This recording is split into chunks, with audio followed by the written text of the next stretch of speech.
Sanatana Dharma is the ancient wisdom that is contained in our Vedas, our Upanishads, and many, many other scriptures that are the bedrock of Indian society, culture for millennia now.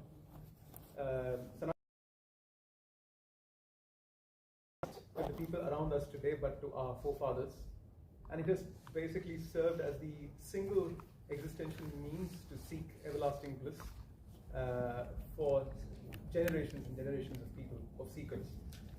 And Sanatana Dharma, true to its name Sanatana, is not just eternal, but it's also universal, because it's not limited to a country or a specific age or a specific region, but it serves as the means of well-being for people all over the world. The crux of Sanatana Dharma having been preserved across generations, how has it been preserved the exact same way that it was all those years ago? How have our ways of approaching God, worshipping God, and seeking eternal bliss remained the same across centuries? And the answer to that question is basically that this is only that has been engendered in India for centuries, for millennia. Every single Mahatapasvi, every single Rishi that has been born in the sacred land of Bharata has not just himself realized the Supreme, but also passed it on to his Sishyas and his generations. And in this manner, in the same lineage comes the famous Sri Adi Shankara himself. And it's important to first pull this towards me. Could somebody...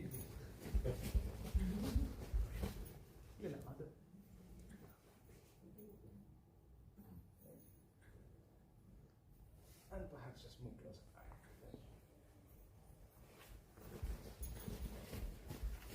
So in this lineage of tapasvis across the ages, across the sands of time, is the famous Sri Adi Shankaracharya, who was born in 788 AD in Kaladi, in Kerala in southern India.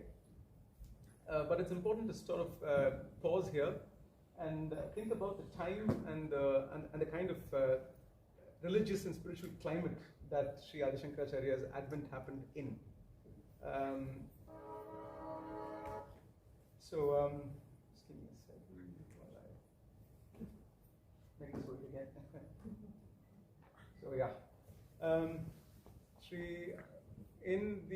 So the last Hindu kingdom was in India was the kingdom of Harshavardhana, and his mention is in about the 600s.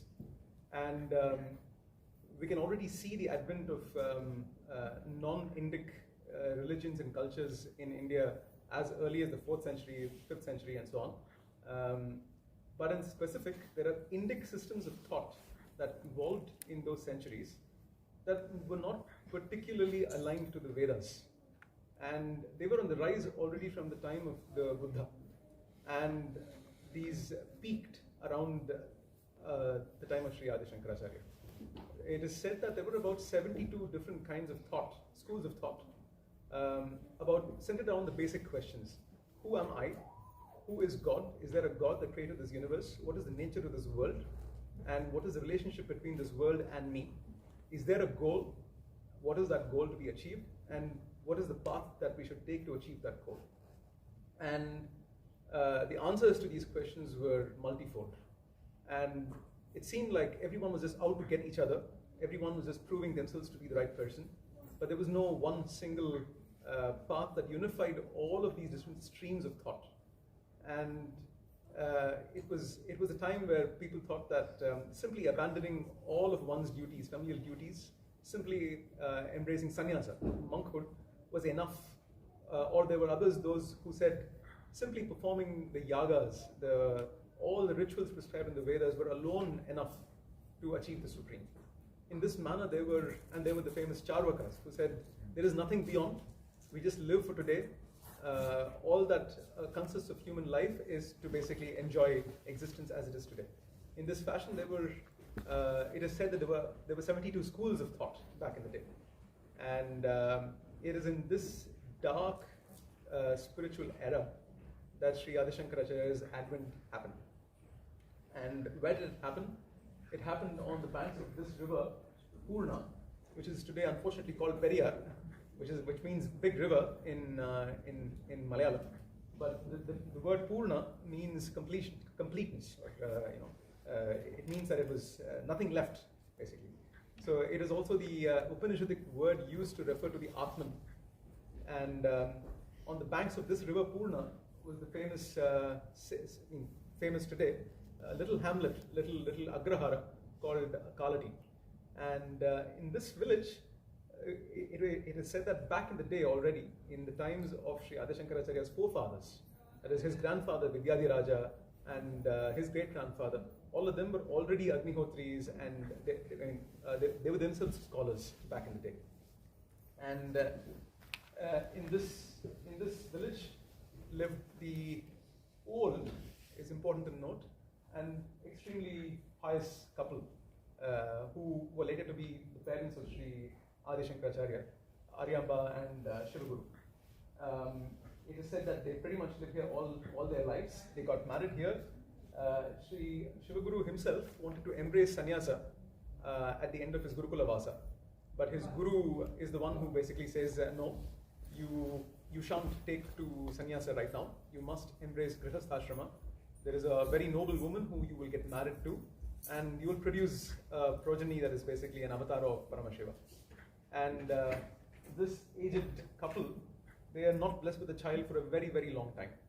And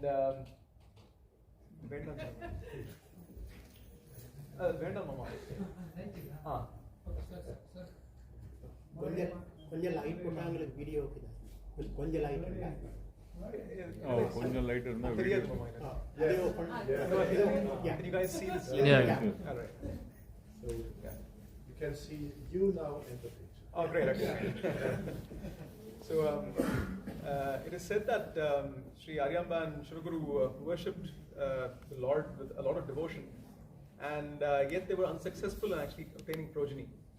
And the most important hagiographical text that we resort to understand about Adi Shankara's life was written by Swami Vidyaranya in the 12th century, called the Madhaviya Shankara Digvijaya. And it actually says that Aryamba is the one who chides her husband. And she says that if there is any dullness, it is only in our faith and not in God himself that we pray to. No devatasu jadima manushye, she says. So in this juncture, when they are desperate to have a child, they resort to the ancient shrine of Vrishabhachaleshwara, which is in the current town of Thrissur. The Lord is called Vadakunnathan, and they pray to this ancient deity of Shiva. Shiva is known as Ashutosha. He is basically very quickly pleased and easy to bless. And pleased by the devotion of of this couple, he appears in the dream of the aged couple in the night, and says, "I shall be born to you as."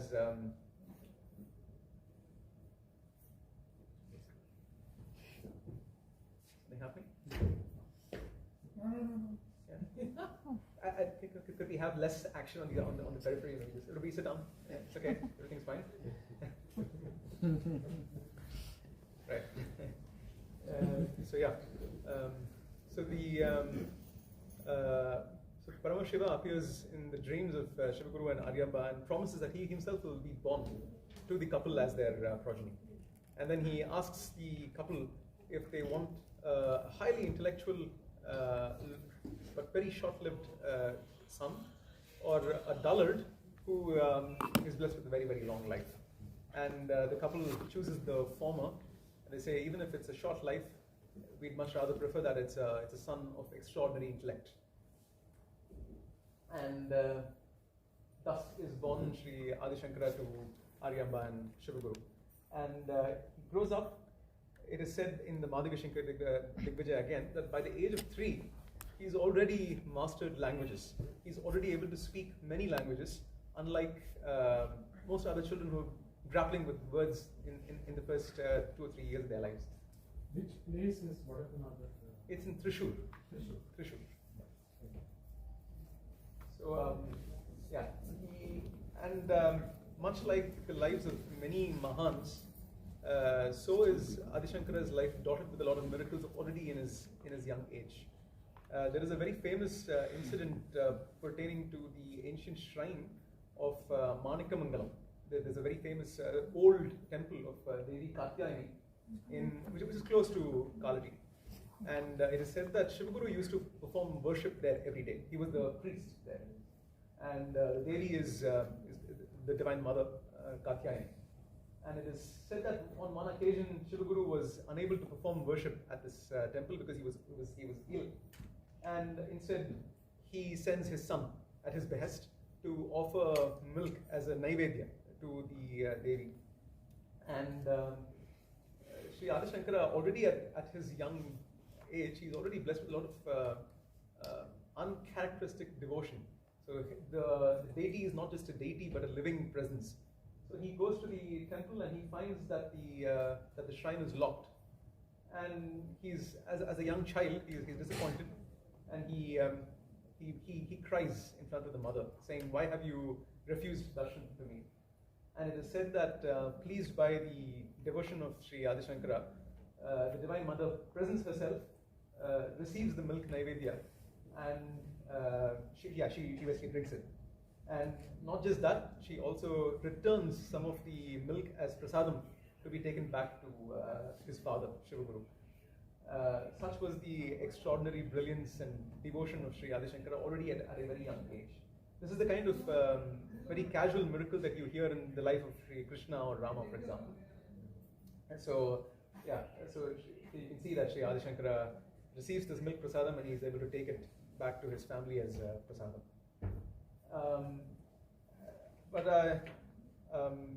It is said that so destiny. What's that thing? When destiny beckons, even monarchs must obey, right? So I don't remember who said it, but so in this fashion, but it should also be borne in mind that Sri Shivaguru and Aryamba were already an old couple by the time that they had Sri Adi Shankara, and tragedy strikes the family, and at the age of 5, Sri Adi Shankara loses his father. He grows up in this highly pious atmosphere, filled with Vedic chants, going to the temple, knows nothing but a very spiritual life. And despite that, life is incomplete, right, without a father, but it is what he's subjected to. Poor Aryamba, she raises the young boy alone, and at the age of 5, she performs his Upanayana with his uncles, since he doesn't have a father. So, yeah, this is a famous Vivama painting of him, of his Upanayanas and stuff. And at this time, the boy is still residing in Kaladi, and his fame, his intellectual prowess is actually quite famous by this time. So the king of Kerala, Sudhanva, he is a literary giant in his own stead, and he has composed many plays. And this king Sudhanva, he sends riches to the young boy's home, and he summons him to the royal court. And it is said that Shankara shoos them away, and he says that a brahmachari has no use for riches, and that it is inappropriate for a brahmachari to visit the monarch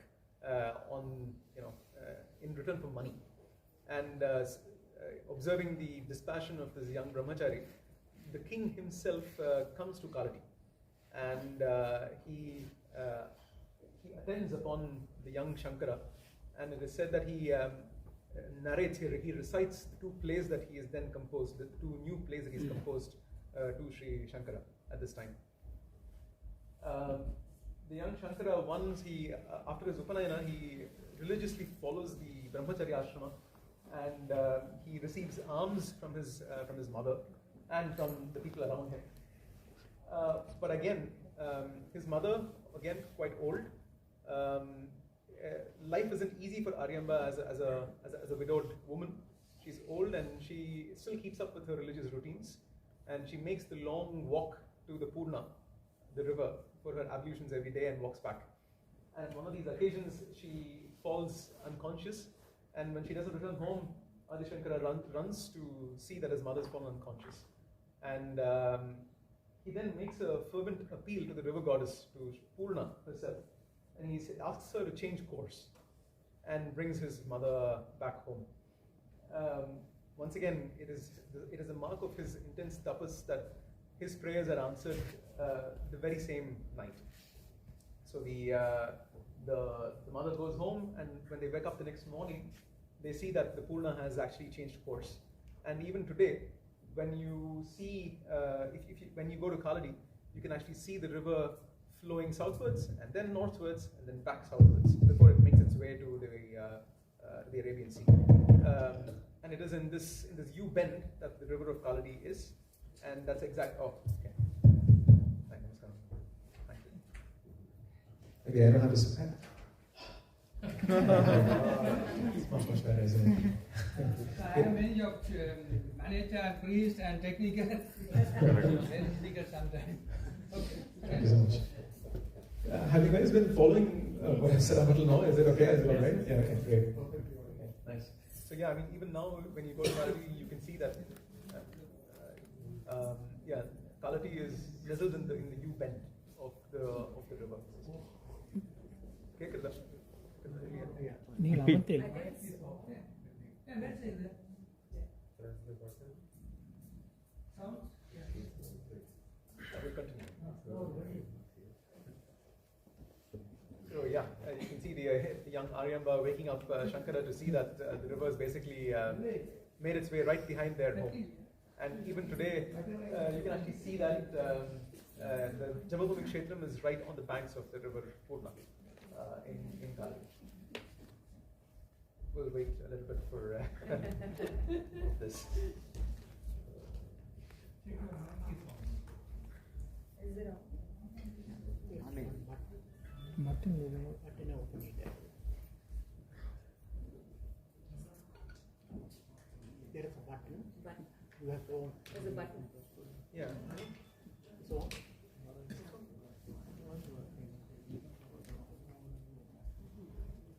Just continue. I mean, it's worked fine till now. It's fine. It'll work fine. So like I said, Adi Shankara, he lives the life of a brahmachari. A brahmachari is supposed to live on alms, and he goes home to home begging for alms, and that's the life that he leads. And this again brings us to another miracle in his life, which is quite famous. It is the episode of the Kanakadhara Stotra. So it is said that Sri Adi Shankara goes to the house of a very poverty-stricken, very, very, very poor woman and begs for alms. And the poor woman goes inside, rummages through her kitchen and finds nothing to offer the young boy. And all she finds is a single dried gooseberry. And that's what she offers Adi Shankara. Adi Shankara is so pleased by her devotion that he prays to Mahalakshmi, who appears immediately and showers the home with a rain of golden gooseberries. And hence it is called the Kanakadhara Stotra. Kanaka is gold and Dhara is stream. And this family exists still today. Their home is real, their ancestry is real, and they can trace their ancestry all the way back to Adi Shankara, and they say that they've basically they've never seen penury ever since, they've lived in prosperity ever since. These are photos of Swarnatamana and their ancestors, as long as photos were available.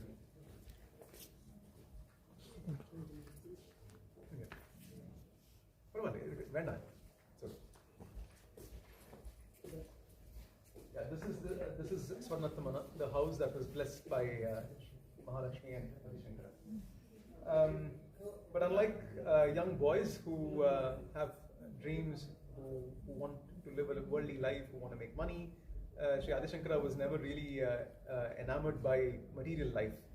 He lived a life of deep penance, and all he wanted to do was to pursue God and to embrace sannyasa. And as one would expect, asking one's parents for permission to embrace sannyasa never goes really well, and it didn't go so well with Aryamba as well. She said, "You're my only son, I have nobody to take care of me, and you cannot embrace sannyasa." And so he doesn't get the permission of the mother. And the Shastra says that one cannot embrace sannyasa without the permission of the mother. So as Providence would have it, his foot is caught by a crocodile, a river crocodile that lives in the river.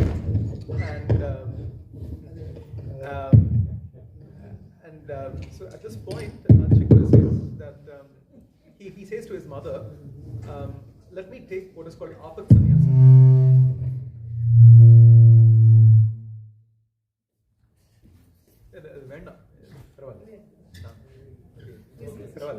It should work now. It should work.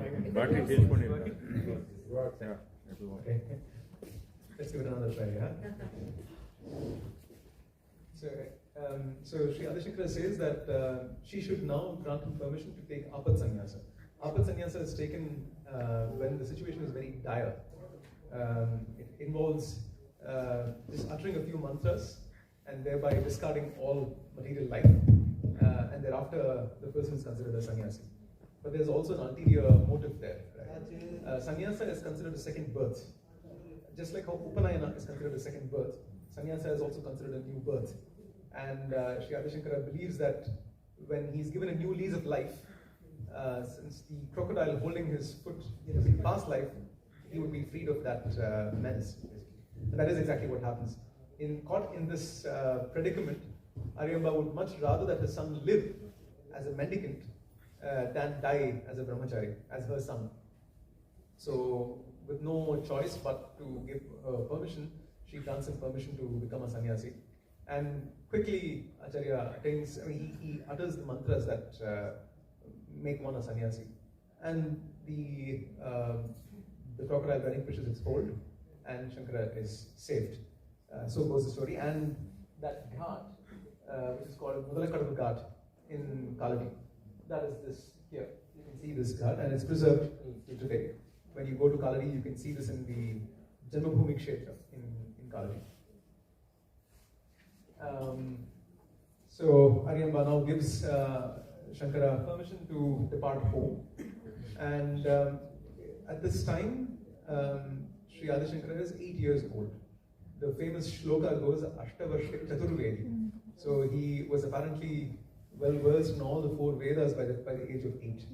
And it is at this age that he departs home, and he walks northwards, all the way from Kerala in the south to the banks of the river Narmada in Ujjain, in modern Ujjain, which is in Madhya Pradesh. And that's where he meets his famous guru, Govinda Bhagavad-pada. Govinda Bhagavad-pada is a very famous guru of Vedanta in his own state. He is the disciple of the famous Gaudapada, who has written Karikas on the Mandukya Upanishad and so on. And this Govinda Bhagavad-pada, when he sees the young Shankara appear in front of him, he tests him. He asks him, "Who are you?" And it is said that the master immediately produced a stream of shlokas, verses that were pregnant with non-dual thought about what his real nature was. And hearing this, Govinda Bhagavad-pada realizes that this is an avatara Purusha. This is not just some kid on the street.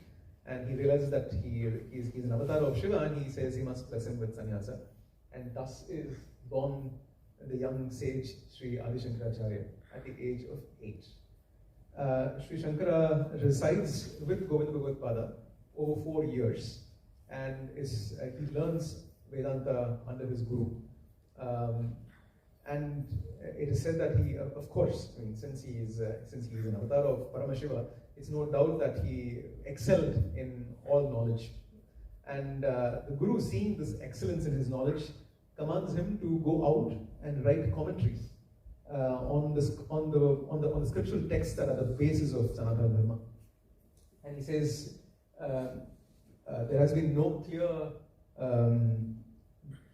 clear commentaries written on these famous texts up until now. And he bids him to go to Badrinath and write the commentaries there. And Acharya, on his way to Badrinath, first makes a sojourn to Kashi, the divine celestial city of Kashi, whose king is Vishveshwara, Shiva himself. There is a famous incident of him walking towards the ghats, the river Ganga, to have his afternoon bath when he is encountered by a Chandala. It's basically an outcast, a lower caste hunter who walks with a pack of dogs. And the Acharya, in regard to his ritual purity, he asks the Chandala to move out of his way. He says, Apasara, move aside. He says. Little does he know that this Chandala is basically Lord Shiva who has appeared in disguise. And this Chandala asks the Acharya immediately, he says, whom do you ask to move aside? Are you asking this body, mind and intellect to move aside? Or are you asking the Atma to move aside? If you ask the body, mind and intellect to move aside, those are unreal, they cannot be moved. But if you ask the Atma to move aside, the Atma is everywhere, it's omnipresent, it is Achara and Achala, so how can it be moved? As soon as the master hears these words, he realizes that this is no ordinary Chandala who has just come to, he realizes that this is Shiva himself, and he promptly falls at his feet because he realizes this is Shiva himself. One can learn how humility is exhibited, not just mentally but physically. He falls at his feet, and that's when he composes the famous, what is called Manisha Panchaka. Manisha is basically sort of conviction. So he composes 5 verses, each of which ends with the refrain, Chandalostu Satu Dvijostu Gururit Yesha Manisha Mama, which means I don't care if it's a Chandala or a Dvija. A Dvija is basically a learned person of the Vedas. Whosoever may be established in the Atman, he is fit to be my Guru, he says. So it also serves as a great teaching for generations to come. It also appears in the Yoga Vasishtha, incidentally, where Vasishtha says to Rama, he says, if you can't find a Guru anywhere in the world, go to the streets of where the outcasts live, and if you find a jnani, if you find a realized soul there, fall at his feet, accept him as your Guru. Because all these discriminations, all these divisions, they are all pertaining to those who are beyond the realm of the Atman. So in this manner, this is a very famous incident that happens. And if you go to Kashi, you can actually see a small inscription on Manikarnika Ghat that describes this incident, this famous incident of this Manisha Panchaka. The master's presence in Kashi is also where the first disciples arrive for Sri Adi Shankara. The first disciple is this person called Sanandana, and this young brahmachari, he gets his name from a very unique incident. It is said that Sanandana was walking on the opposite side of the Ganga while the master was teaching on the other side of the Ganga.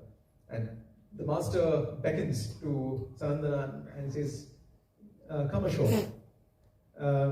Unlike what many of us would do in the situation, Sanandana doesn't look for the nearest bridge or the nearest boat to cross the river. Instead, in his eagerness to immediately abide by the Guru's words, he starts sprinting across the water, over the water, as some other person in Western civilization seems to have done once.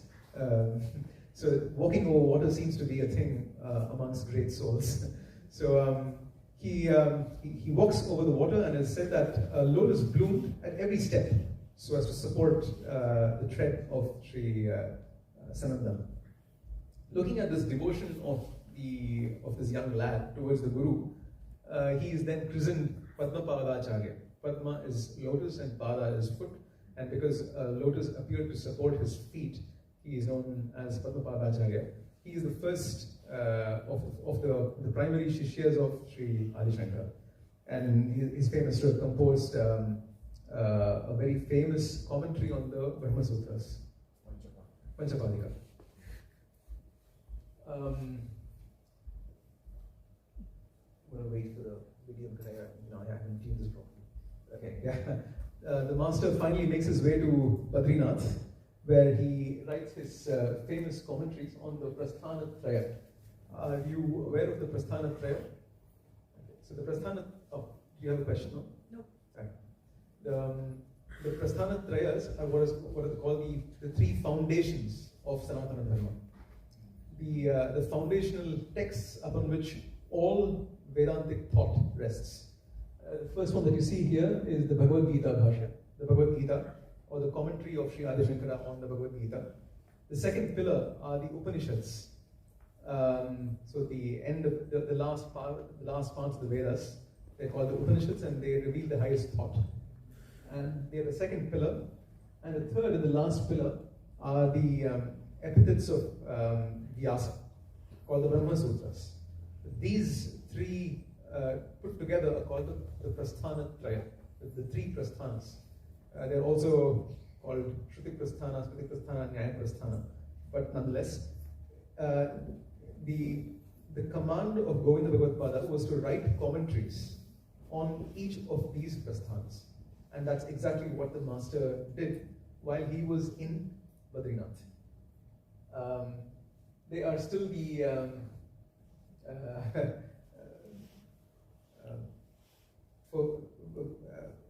I suppose I should summon the audacity to say that there are no better works written in the history of mankind, simply because they were written by Adi Shankara himself, by Parameshwara himself.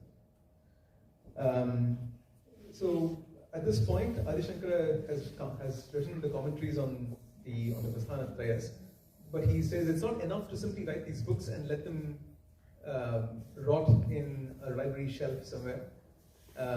Instead, it must be taken to the masses. It must be taken to every single person living in India. And thus commences his very famous Digvijaya Yatra, where he crisscrosses India thrice, going all the way from the north, from Kedarnath in the north, all the way down to Kanyakumari in the south. In each of these places, what Acharya does is he meets people who have a different point of view. And he holds debates with them and tries to convince them to come over to his line of reason. It's the same questions that we asked at the very beginning. Who am I? What is the world that we see around us? Is there a creator? What is the relation between me and this creator? What is the relation between me and this world? Is there a goal? What is liberation? What is the nature of liberation? And how do I attain it? This is basically the crux and summum bonum of all of Vedanta. And this is what he convinces people all over India. And no other scientific thinker, no other philosophical thinker in the history of India has managed to bring over so many to his side as Sri Adi Shankara himself. And that is why he is known as the rejuvenator of Sanatana Dharma in modern India. You can see a sort of a list of places where he's been. Wherever you go in India, somebody will say, "Oh yeah, Shankaracharya was here." You can go to the remote recesses of Himalayas and you'll find some temple there, and they'll say, "Oh yeah, he was here." You go to Kerala and they'll say, "Oh yeah, he was here as well." And during this Vijaya Yatra, during this Digvijaya Yatra, he comes back to the sacred city of Kashi. And on this occasion, it is said that an old man presents himself, and he says, "Oh, I heard that you've written commentaries on the Vyasa Sutras, the Brahma Sutras, and I find it really impressive, and can we have a short talk about it?" And they go on to have a small conversation about it. But the conversation quickly evolves into a debate. And the old man asks a question, Acharya answers the question, the old man poses an objection, the Acharya answers the question, and on and on and on. About Vyasa's Brahma Sutras, upon which Shankara has written a bhashya, a commentary. At one point, Sanandana, who is now Padmapadacharya, he realizes that there's something off about this old man. Somehow these kind of instances seem to keep happening to Adi Shankara. There's always an old man, or there's always somebody coming in disguise, right? And Sri Padmapadacharya says, no, this is none other than the very same person whose work you are discussing. And so he realizes this is actually Vedavyasa himself who gives darshan to Sri Adi Shankara. He says, I completely approve of the bhashya, the commentary that you've written on the sutras that I have composed. And he says, you are now blessed to go across India and propagate this tattva with even more vigor. And we often chant a shloka, and I saw a bunch of you chanting it this morning as well. It's Shankaram Shankaracharyam Keshavam Badarayanam Sutra Bhashya Kritau Vande Bhagavantau Punah Punah. So it says Shankara, is Ishvara, Shankara, Shiva, he who is of the form of Shankaracharya, and Vishnu Keshava, who has taken avatara as Badarayana. Badarayana is just another name for Sri Vedavyasa. So they are in turn the Sutrakarta, the one who wrote the sutras, Vedavyasa, and the Bhashyakara, which is Shankara. So Sutra Bhashya Kritau Vande Bhagavantau Punah. We pay obeisance to these two stalwarts again and again. So this is another famous incident that occurs during the Digvijaya Yatra in Kashi. It is also a stamp of approval of Bhagavad-pada's Brahmasutra Bhashyas. We come to another episode, another arrival of a Shishya, except the current Jagadguru Sringeri actually often humorously remarks that all the other Shishyas of Sri Adi Shankara approached the Guru. And this was the only Shishya of Adi Shankara that the Guru approached. The Guru himself sought out this Shishya. So Acharya goes to this city of Mahishmati, which is again in modern day Madhya Pradesh. He goes to this city and he seeks out the disciple of a very famous Karma Pandit called Kumarala Bhatta. And the person he's looking out for is a person called Vishwarupa or Mandana Mishra. And he appears at his home. There's a very beautiful chapter in the Madhurya Shankara Digvijaya, just stellar Sanskrit, but nonetheless, that apart, it's also a beautiful episode. So the hagiography goes that Mandana Mishra was none other than an avatara of Brahma, and his wife, who you see standing there in the corner, her name was Ubhaya Bharati, and she is said to be an avatara of Brahma's wife Saraswati. And the Acharya, he has a debate with Mandana Mishra that lasts over many days. And the judge of this debate is none other than his highly erudite wife, Ubhaya Bharati. And at the end of this debate, the impartial judge, Ubhaya Bharati, she rules that the victor of the debate is Sri Shankaracharya himself, and that her own husband has lost the debate. The rules of the debate, the wager of the debt, the bet was basically that the loser of the debate would become the other's Shishya. And that's exactly what happened, what transpired. So Mandana Mishra lost the debate, and he assumes sannyasa and becomes known as Sri Sureshwaracharya. Sri Sureshwaracharya was the oldest of the 4 primary disciples, and also was known to be, at the time of his sannyasa, the most learned, the most erudite of all the 4 Shishyas, the primary 4 Shishyas of Sri Adi Shankaracharya. And he is, in common parlance, we see very few shlokas where that refer to him by his name. Instead, he is just called the Vartikakara. So a Vartika is a gloss written on an existing commentary. So Sri Sureshwaracharya wrote a gloss on the Sutra Bhashya of Sri Adi Shankaracharya, and hence he is known as the Vartikakara. You can see that Shankaracharya accepts him as his Shishya, and he becomes Sureshwaracharya. This is the Adhisthana, the Samadhi shrine of Sri Sureshwaracharya that you can see till today in Sringeri.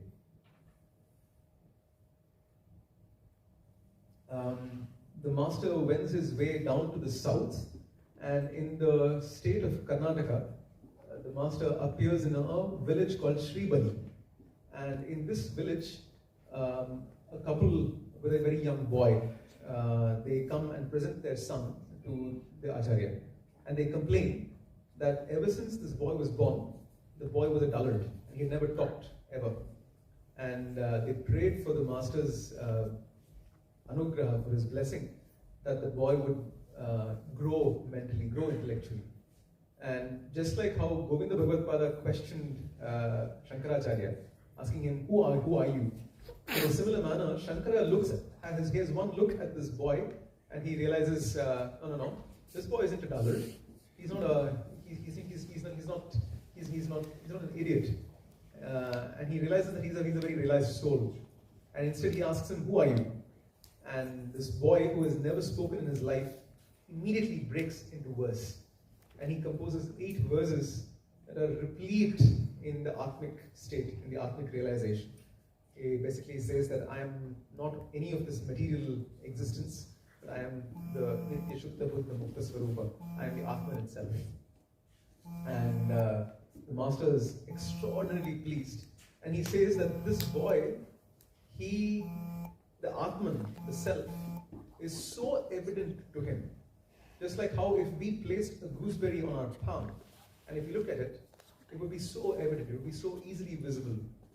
In that manner, the Atman was so easily visible to this young boy. And hence he says to the parents, leave him in my guardianship, I'm going to take care of him, you can leave. And he is christened Hasta Malakacharya. Hasta meaning the palm, and Amalaka meaning gooseberry, the amla. So hence he is known as Hasta Malakacharya, the other of the 4, the third of the 4 primary Shishyas of Sri Shankaracharya. It is a mark of the Guru's humility once again that Sri Adi Shankara himself wrote a commentary on the 8 verses written by his Shishya.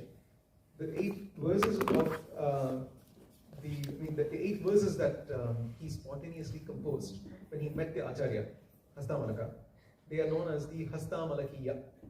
And the Acharya himself has written a commentary on these 8 verses. It's called the Hasta Malakiya Bhashya. So there are in every episode of Sri Adi Shankara's life, we should just not simply move on. There are so many learnings to glean from every single episode. So there is absolutely no jealousy, no envy in the Guru-Shishya relationship, in an ideal Guru-Shishya relationship. There is only respect amongst equals as knowers. So such is the learning that we should take away from this episode in the Master's life. So this is they say that this is a village near modern day Kollur in the Western Ghats. And continuing his sojourn, the Acharya comes to the land that is the Tapo Bhumi of the famous Ramayana era sage Rishishringa. Rishishringa was the son of sage Vibhandaka, and he performed penance here in the south, in this sacred land, on the banks of the river Tunga.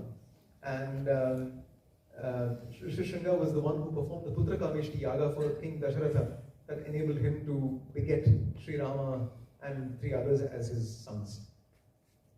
It is said that when the Acharya comes to this land, he sees 2 natural foes, a snake, a cobra, and a heavily pregnant frog under the midday sun.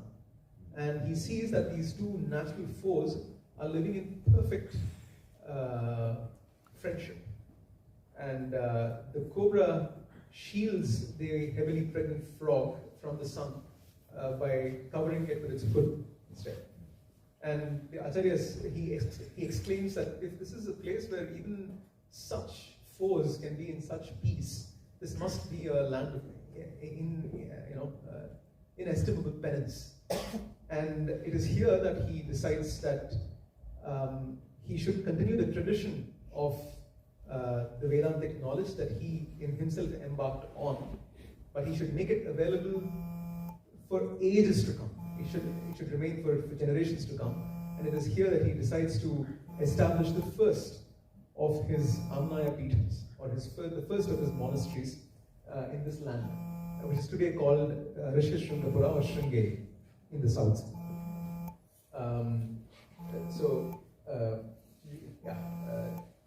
I was supposed to speak slower, but anyway.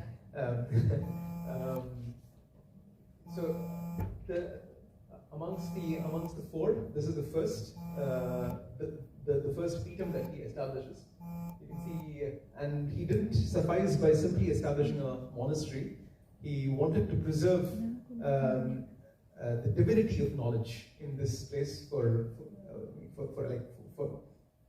forever. And so he inscribed the Sri Chakra on a piece of sandalwood, and he consecrated Sri Sharada, who is the divinity of knowledge in this place. And even today you can go to Sringeri and see Sri Sharada there. It is in Sringeri that the last of the 4 disciples presents himself to the Acharya. This is also the least read, the most dull of the 4 disciples. His name is Giri. He fails at grasping all of the Guru's teachings, and hence is condescended upon by the rest of the disciples. And he is extraordinarily devoted to the Guru, and he is satisfied by simply taking care of the Guru's physical needs from the moment that he wakes up till he goes to bed. And in this famous episode, Giri, as he's called, he is washing the Guru's clothes on the banks of the river Tunga, and the Guru has become his daily lesson on Vedanta, and the other Shishyas are all assembled already, and the Guru waits, he's still waiting, and the remaining Shishyas ask the Guru, why are you waiting, why don't you continue, it's time to start, chop chop. And the Guru says, no, I'm waiting for Giri to come. And the remaining Shishyas, they say, Guru is akin to a wall. The Guru, Giri being here, or not being here, is not going to make a difference. So let's just move on, let's just carry on. And the Guru, at this point, he decides that he must, number one, put an end to the arrogance of the learned Shishyas of his. And at the same time, he must enact a miracle that will serve as an instruction for humanity forever. And it is said that the Guru simply thinks of imparting wisdom, the highest knowledge of Brahman, to his Shishya. And on the banks of the river, Giri is instantly enlightened. He is instantly blessed with the knowledge of the Brahman, and he runs back to the Guru in spiritual ecstasy, and he composes once again 8 shlokas, which is what we recited this morning actually, which is now famous as the Totakashtaka.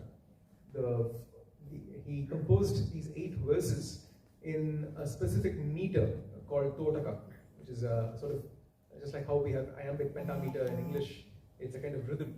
So he chose this rhythm called Totaka, and it is Sri Shankara himself who welcomes him, and he says, "You are now Totakacharya," and he blesses him with sannyasa, which is again just a mark because he's already enlightened. And this is a fundamental teaching in Sanatana Dharma. Probably touch upon this at the very end. We're arriving at the end. It's soon. While the Acharya is in Sringeri, so the small point that I forgot to mention, Sri Adi Shankara makes a promise to his mother. He makes a promise to his mother saying, at the time of her death, he will be by her side. And that time finally arrives when he is in Sringeri. And it is said that the master travels to Kaladi to be by his mother, and he composes 2 stotras on this occasion. The Shiva Padanta Keshadi Vardhana Stotra. He first describes Shiva all the way from his feet till his head. And his description is so graphic, so wonderful, that the Shiva Ganas, the attendants of Shiva, they appear to take Sri Aryamba to Kailash. But lore says that the mother is frightened by the Shivaganas, and she says, no, please take these Shivaganas away, they're too scary. And the Acharya then composes the Vishnu Padanta Keshadi Vardhana Stotra, which is a similar graphic description of Vishnu from his toe all the way till his head. And it is said that the attendants of Vishnu themselves come and take Sri Aryamba to Vaikuntha. So thus is she granted Vishnu Sayodhya by her son, by Sri Adi Shankaracharya himself. It is at this juncture that he also composes a pentag of shlokas, which is called Madhru Panchakam. It's a must for every single one of us to read and reflect upon. It exalts the state of the mother. It describes how much each of our mothers have gone through while they've given birth to us, and how indebted we remain to our mothers. So it's one of those rare shlokas of Sri Adi Shankara where you cannot but be moved to tears when you read the shloka. So once this promise has been fulfilled, by the way, just to mention, you can actually see Aryamba's samadhi in the Janmabhoomi Kshetram in Kaladi. This has specific significance because there used to be a stone lamp that used to be lit next to her samadhi over the millennium, over the centuries. And it was that stone lamp that served as a way to rediscover Kaladi as the birthplace of Sri Adi Shankara in the early 20th century. So it has special significance. This is that Samadhi shrine in Kaladi.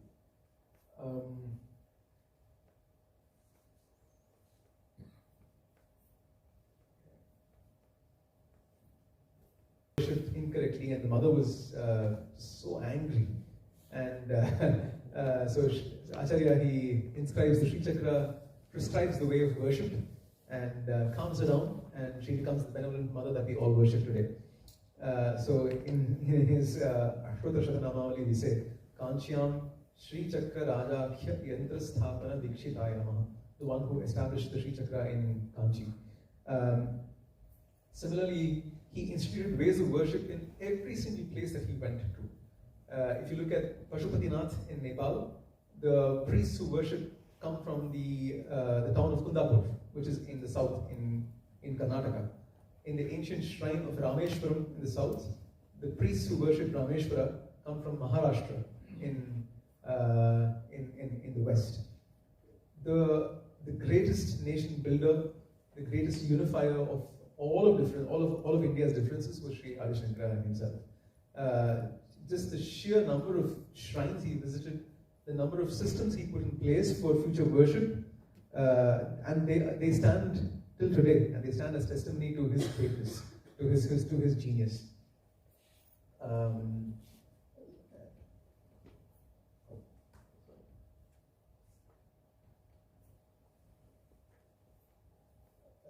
You should also, of course, mention so like I said, it's not enough to simply establish the Siddhanta, the Tattva, and it's not enough to simply go around and preach it to those people who lived then, but it's important to ensure its continuity across generations, across time. And it is for this purpose that Sri Adi Shankara established his what is called Chaturamnaya Pithas, the 4 Amnaya Pithas in the 4 corners of the country. In Badri in the north, in Puri in the east, Dwaraka in the west, and in Sringeri in the south. So hence, again, in his Ashtotra Shatanamavali, they say, Chaturdik Chaturamnaya Prathista Advaita-Talk, the one who established the 4 Amnaya Pithas in the 4 corners. But he did not stop with that. He established what is called the Dashanami order of Sampradayas, of sannyasins. They are the basis for the sannyasa sampradaya, the order of monks that exist till today. And all the sannyasis, all the Advaitic sannyasis that you find in India today will somehow find themselves affiliated to one of these 10 kinds of sannyasins that were established by Sri Adi Shankara himself. Finally, the Acharya finds his way to Kashmir in the north. It is said that there used to be a shrine dedicated to Sri Sharada with doors on all 4 sides, and scholars from any of these directions would appear in the shrine and debate with scholars present at the shrine, and finally with Sharada herself. And if they emerged victorious, then the door would open, and they would be seated and feted on this what is called this throne of omniscience, the Sarvagya Pitha. And it is said that at the time of Adi Shankara, the only door that remained unopened was the one on the south, because there was no scholar who was worth the metal to actually debate with Sri Sharada and be able to emerge victorious. And it is said that Sri Adi Shankara stood up to the challenge and said, yeah, you know what, we're going to open this door today. And that's exactly what he did. He debated with the scholars there, established the primacy of the Advaita Vedaanta, the theory of non-dualism, and finally secured the grace of Sri Sharada herself, and was seated in the throne of omniscience, the Sarvagya Pitha that you see here. And this again is not legendary. The Sarvagya Pitha exists still today. Unfortunately, not in India. It exists in Pakistan, and it's in ruins. But it is hopefully possible in some day that we can visit this ancient shrine, which used to be the residence of Sri Sharada in Kashmir. Yeah. And finally, Acharya, he makes his way to Kedarnath, and it is said that here, at the age of 32, the Acharya sheds his body, and he arises to Kailash, leaving behind this rich, this invaluable tradition that we have today. And yeah, so rightfully so, today we have a huge, beautiful memorial to Sri Adi Shankaracharya in Kedarnath. And if you go there, you can actually see the memorial. It's not so much a samadhi, because it is said that he didn't really drop his body, but he rose to Kailash, is what the hagiography says. Sri Adi Shankara's last moments. So Sri Adi Shankara shouldn't remain just in tale. It shouldn't just be a story. It shouldn't just be a character in history. His works are there for us to read today. He has composed, apart from the Prasthanatraya Bhashyas, he's composed numerous works on Vedanta for all of us to read and understand. He has composed so many stotras. Whichever place he visited, he would compose a stotra. Whichever shrine he visited, he would compose a stotra. So all of that exists for us. But most importantly, there exists a Guru Parampara that we can resort to. It is those who live here are fortunate to have Gurukul as their Guru. And the whole purpose of Sri Adi Shankara's establishment of the 4 Amnaya Pithas was to make sure that every forthcoming generation would always have a living Guru, a living exponent of Vedanta that one could resort to and seek guidance from. In the south, in the Dakshinamnaya Sri Sharada Pitham, there has been an unbroken succession of acharyas, all the way from Adi Shankara till today. The 33rd acharya of wow, okay. I'm just gonna freewheel it now. But the 33rd acharya of Sringeri, Jagadguru Sri Shankaracharya Bharati Mahaswamina, he was the one who rediscovered Kalani as the birthplace of Sri Adi Shankara. He was the first person to print all of Sri Adi Shankara's works, and the reason why Adi Shankara's works are not in manuscripts and are available for us to consume today is because of his tapas. He reigned as pontiff of the Sringeri Mutt from 1879 till 1912, and all successive acharyas have been stalwarts of Advaita Vedanta, and in that lineage come the reigning pontiff, Jagadguru Sri Bharati Mahaswamiji, and Jagadguru Sri Yudhishthira Bharati Mahaswamiji, who has blessed this Adi Shankara Vigraha to Sri Gurukul in Sringeri. It is, they are living embodiments of Sri Adi Shankara himself. And so we have Adi Shankara's works, we have his Siddhanta, and we have his living representatives, his avatars. And all that remains for us is to simply resort to, so final last comment. So the Shastra says that there are only 2 ways of attaining jnana, more of which Arjun will talk about. But One path is to inquire into self, to pursue the path of Vedanta that is described in Adi Shankara's works, to understand what is real and what is not real, to discriminate between the two, and to stay in the real, which is the Atman. That's a pretty hard one at that, this path. And the second one is perhaps even harder. The second path is to surrender oneself completely and unconditionally to the Guru. And just as we've seen in Adi Shankara's life himself, simple unconditional surrender, such as the one that Totakacharya did, was enough to bestow upon him all the knowledge that one needed. In that fashion, so we have these two paths ahead of us, and it's for us to choose what we want, but both those paths are equally available to us. They are universally available. They are without restriction, without discrimination, available to all of us. That Adi Shankara who graces Kaladi, who graces Sringeri, who has lived in history, is now living here in Hamm. The Vigraha that you see here should not be considered a Vigraha, an idol of metal. It is a consecrated Vigraha, which means that it's a Murti. So Sri Adi Shankara lives here for you all to have darshan of, seek blessings of, and to excel in your spiritual paths. So Sri Adi Shankara here, he is your newest resident, and please do not see him as a mere idol. Acharya is here. Acharya has graced you. Acharya is here physically, and his blessings are upon all of us. Thank you very much for listening to me.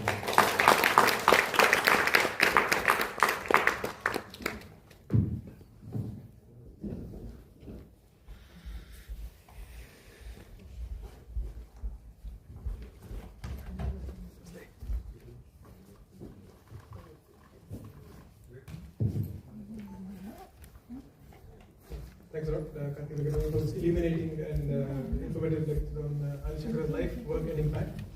Now it falls upon me to introduce our next speaker, as he mentioned, Arjun, Bharadwaj. Now my name is also Arjun, but I think we end at Nama Samya and from certain angles some Rupa Samya as well. Because in terms of Sadhana and Swarupa Samya, he's leagues ahead, as will be evident from this introduction I read out.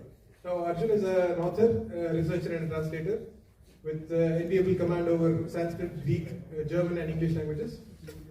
He's working as the contributing editor of the Preksha online journal and has studied the comparative aesthetics of classical Greek and Indian literature. He's co-written and translated over 50 research articles and books over areas of art, aesthetics and philosophy. He's an engineer by training, but he hasn't let that be an impediment to his achievements.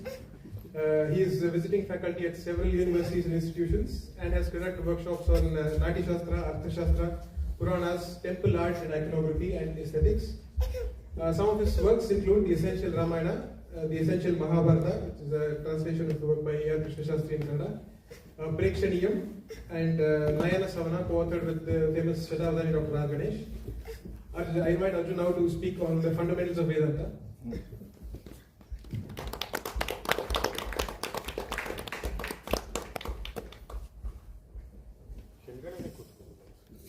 ಮೇಲೆ ಹೋಗ್ಬೇಕಾ so ಓಡಾಡ್ಕೊಂಡು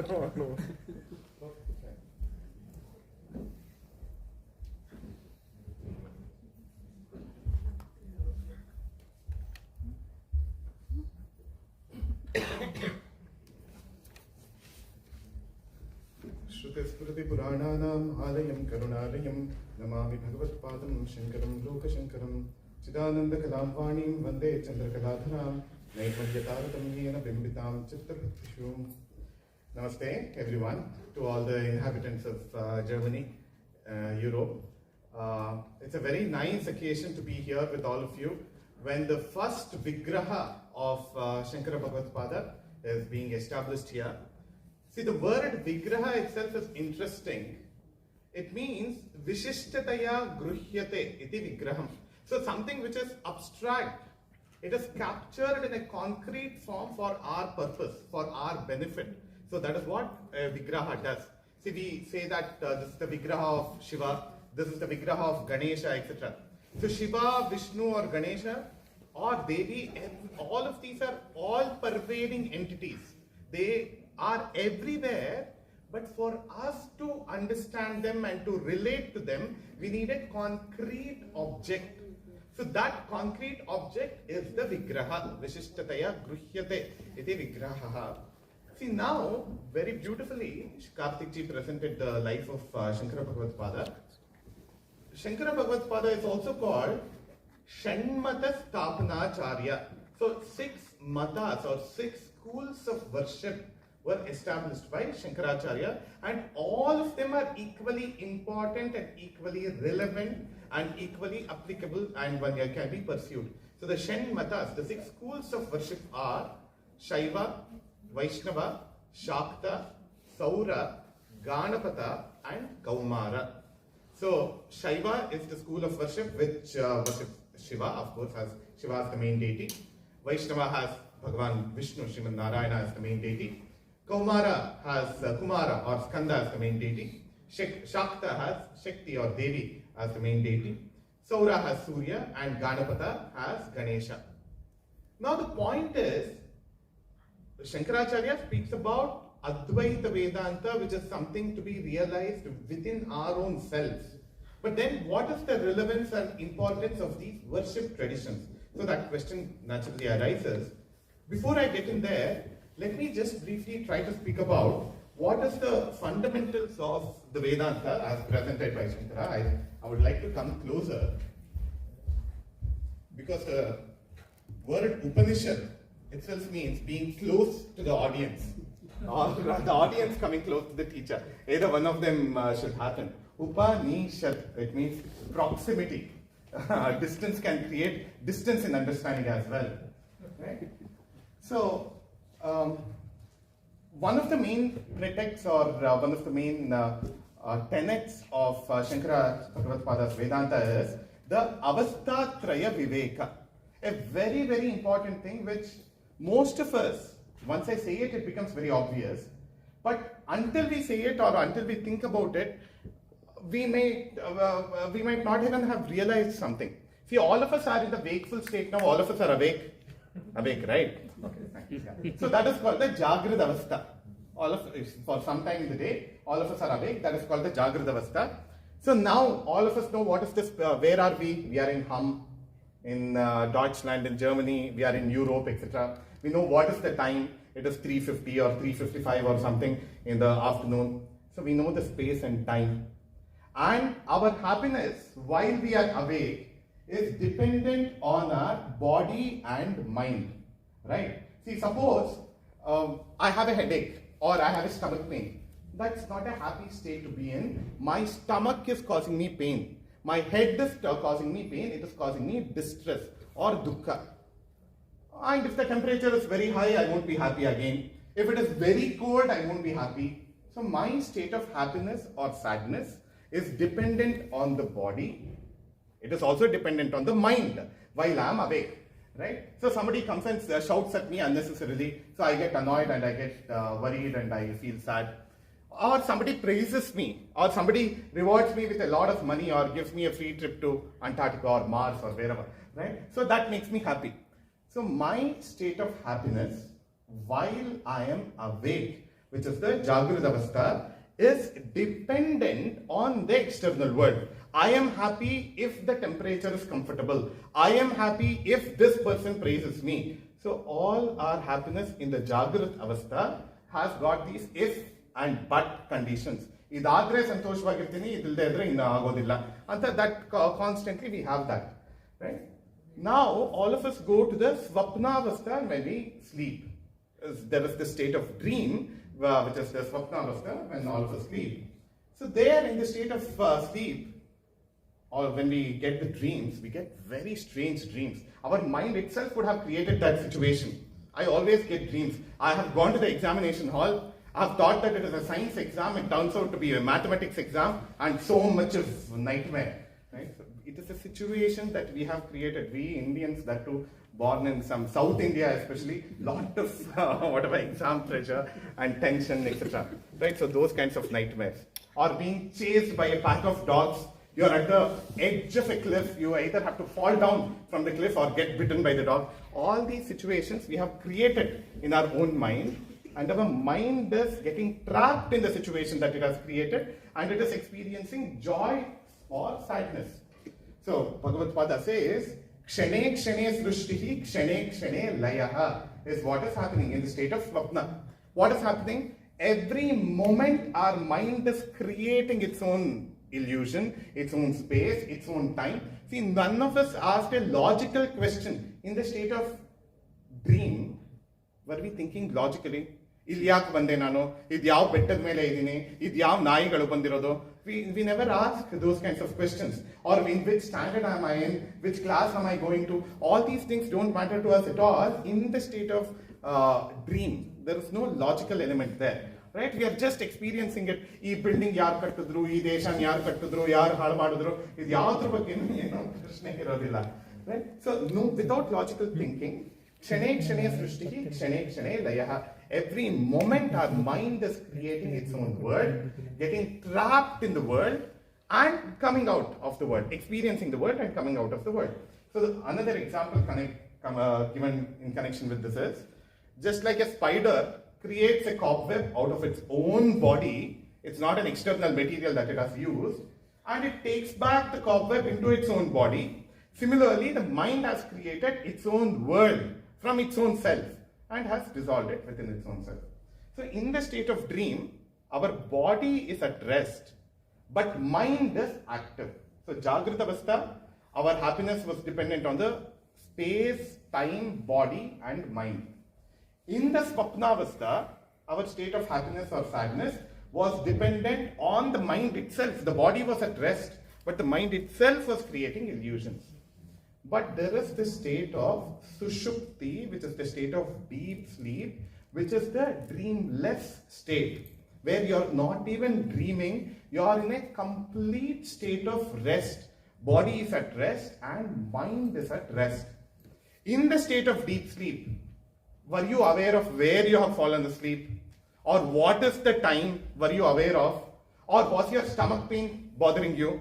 Or your broken arm, kai fracture agidre, was that paining you?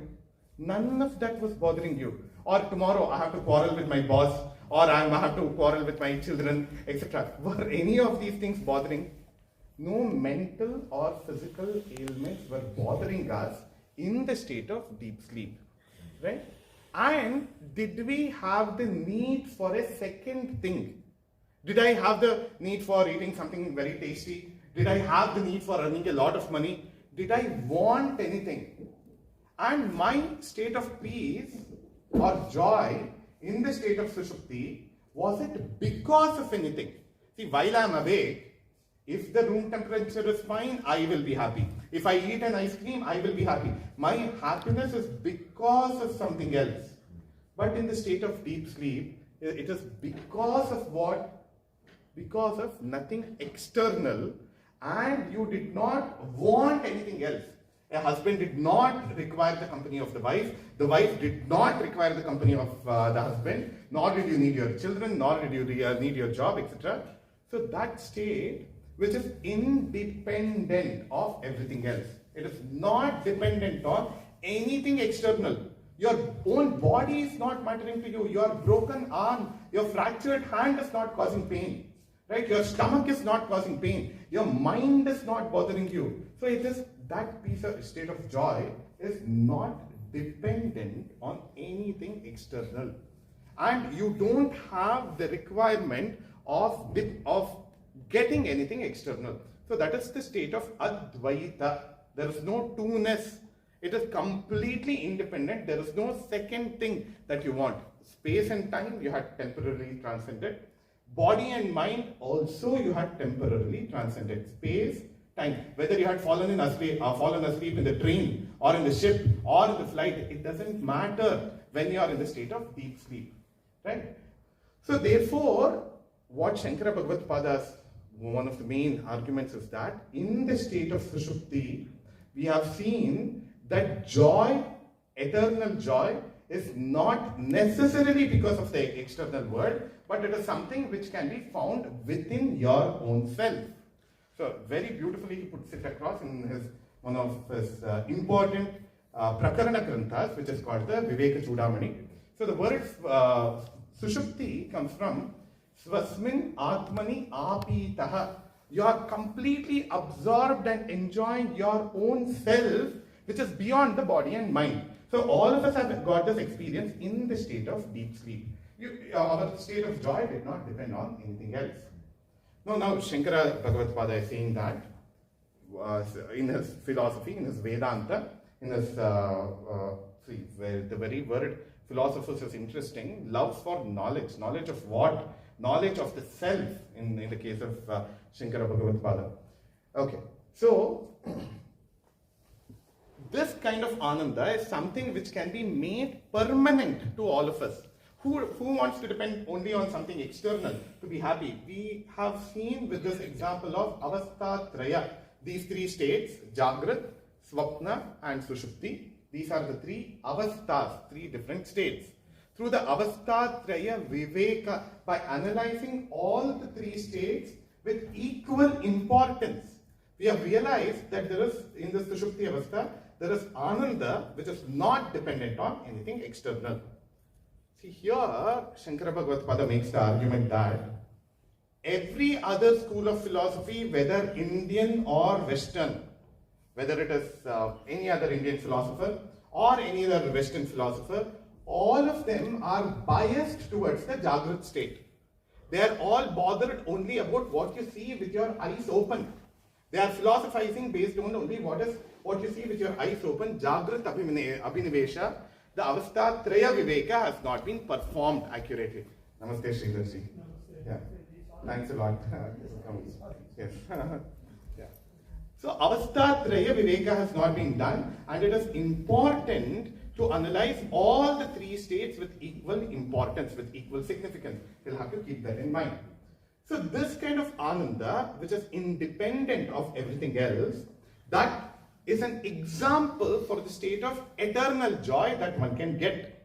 That is called Sat, Chit and Ananda, in the sense that it is absolute existence, absolute truth and absolute bliss. Or absolute existence, absolute knowledge and absolute bliss.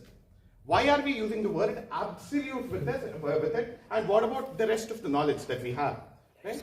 So absolute existence, absolute knowledge and absolute bliss. Why are we saying that? See, now I say that this phone exists, right? It exists with me as long as I hold it. After 5 years, I might not even have it.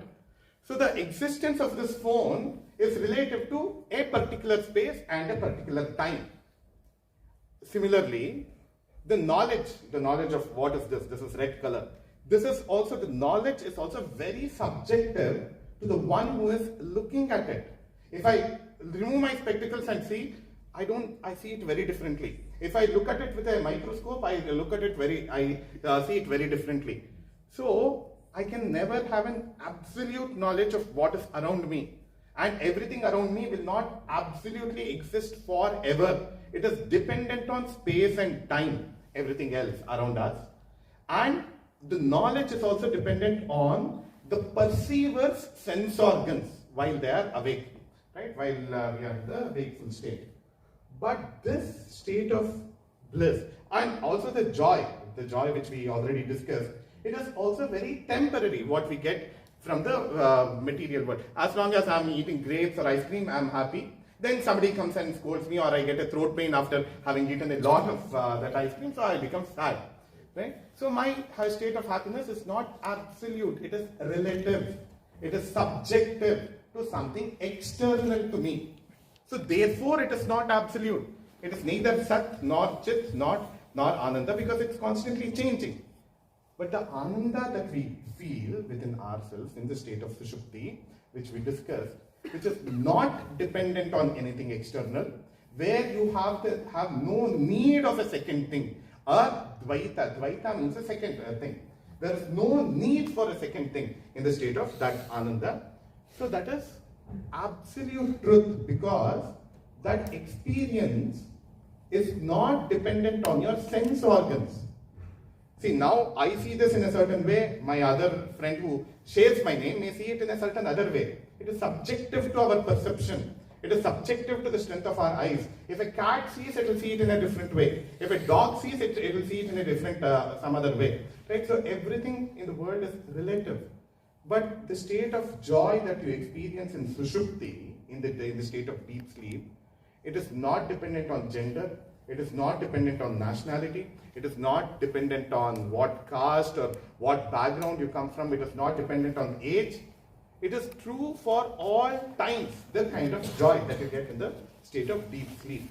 So in that sense, the Advaita Vedanta is eternal and applicable universally, because it's not specific to a particular gender or age or caste or any kind of community, etc. It's not dependent on any kind of nationality. Okay, so it is the absolute existence, because that state of joy always existed within you, even when your body has been changing. Your body has been constantly changing. Your mind has been changing, but that state of joy has always remained. And it is not dependent on the perception through the sense organs. And it is not something which is temporary. Everything external is temporary, the external joys. This internal sushupti kind of ananda that you get, it is permanent. I mean, it can be made permanent. So that Brahmananda is said to be Sat, Chit and Ananda, absolute existence or absolute truth, absolute knowledge and absolute joy.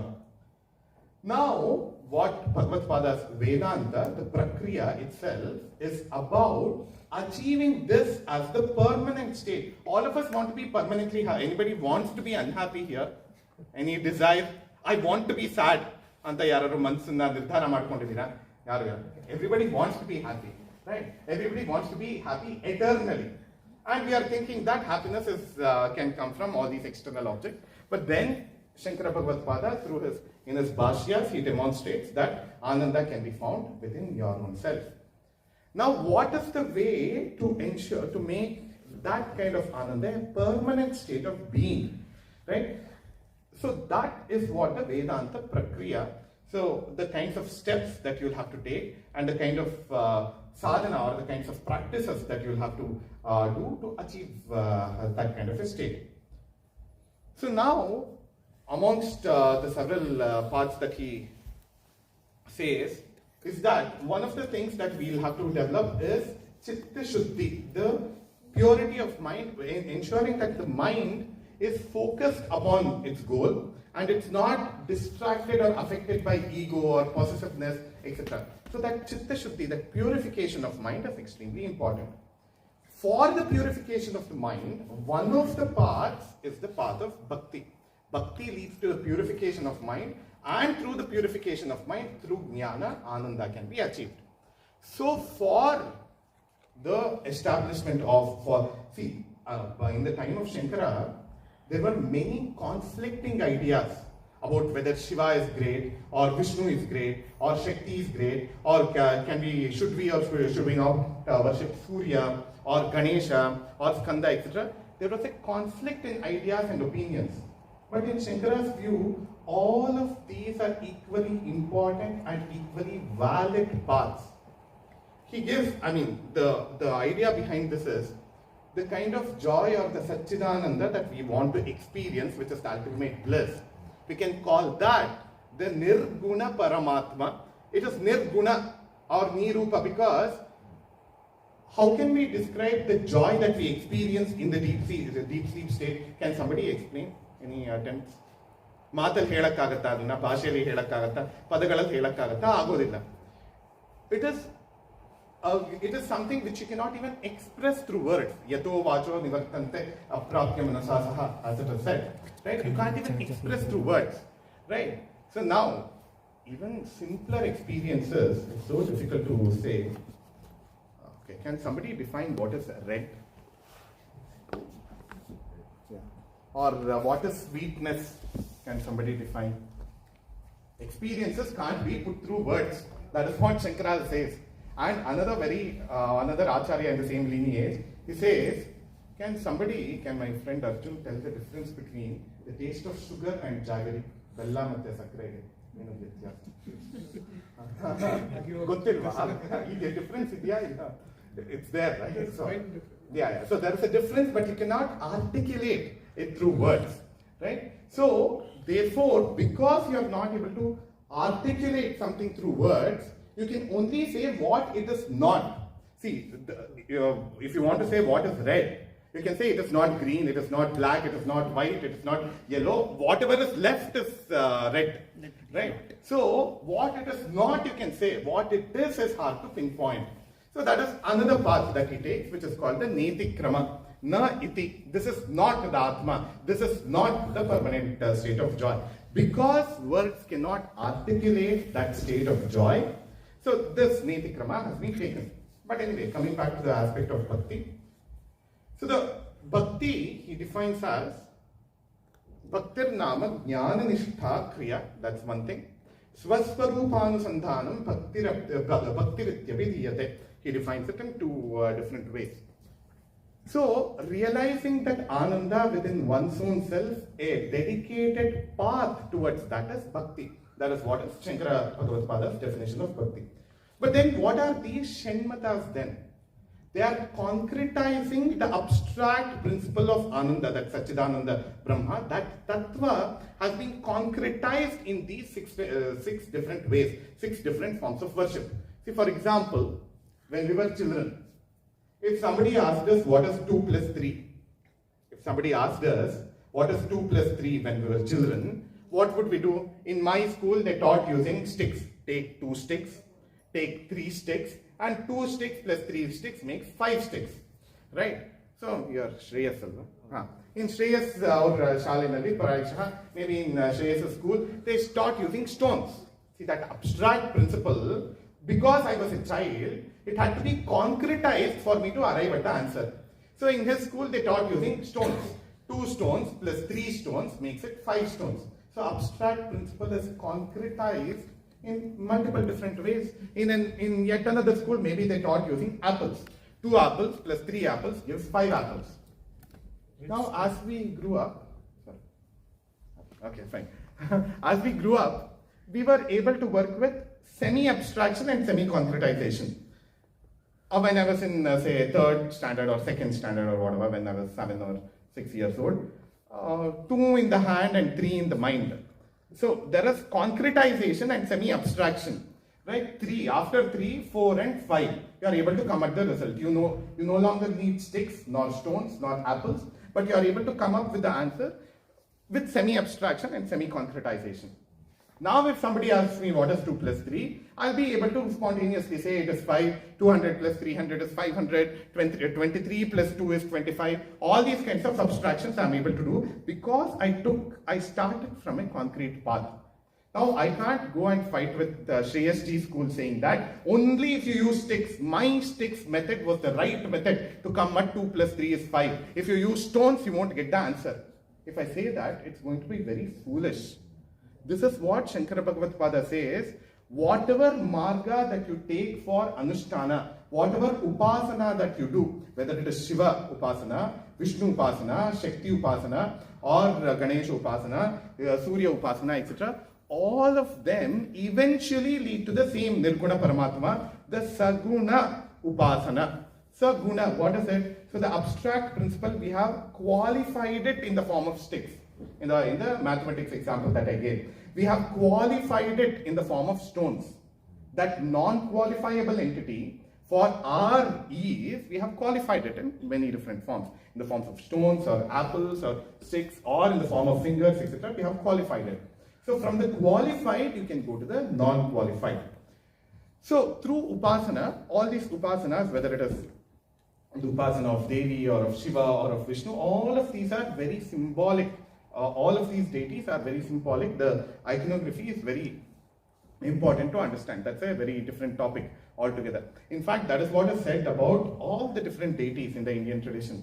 Who is Sri Rama after all? Veda Vedye Pare Pumsi Jate Dasharathatmaje. Veda Prachetasa Dasit Sakshat Ramayana Atmana. Who is Sri Rama?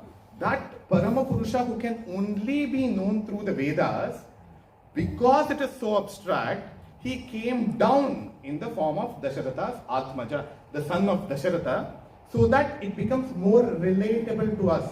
Don't give us in very abstract or strange terms. Give it to us in ways in which we can relate.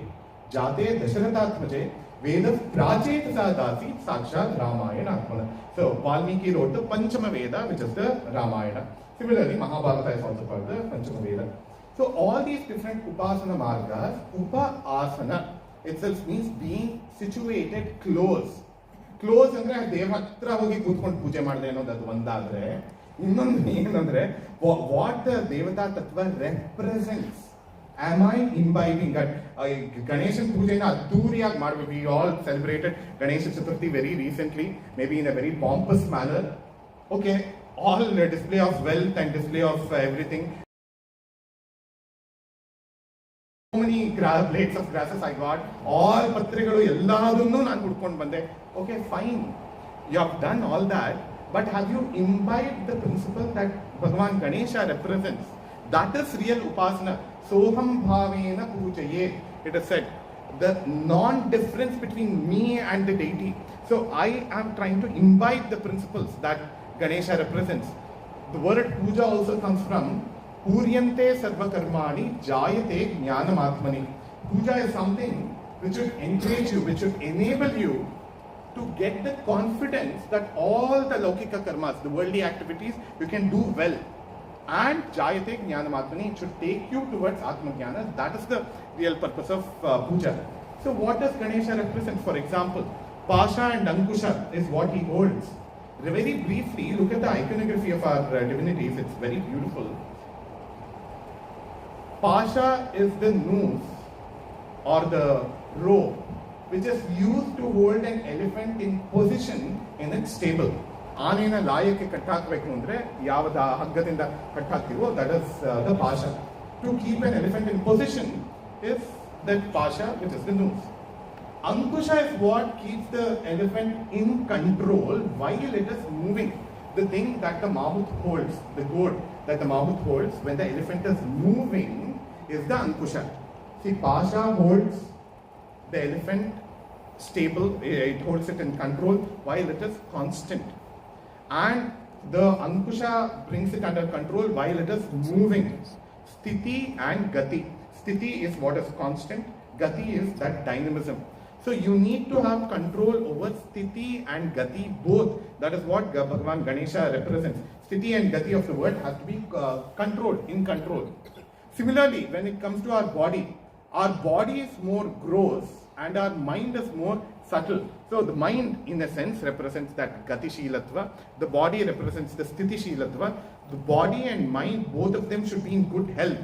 Good health and a good body, the good mental health and physical health, that is what will enable us in any kind of Vedantic pursuit.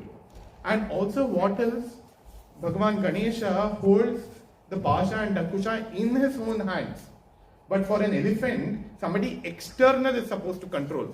But here in Ganesha, it is self-control.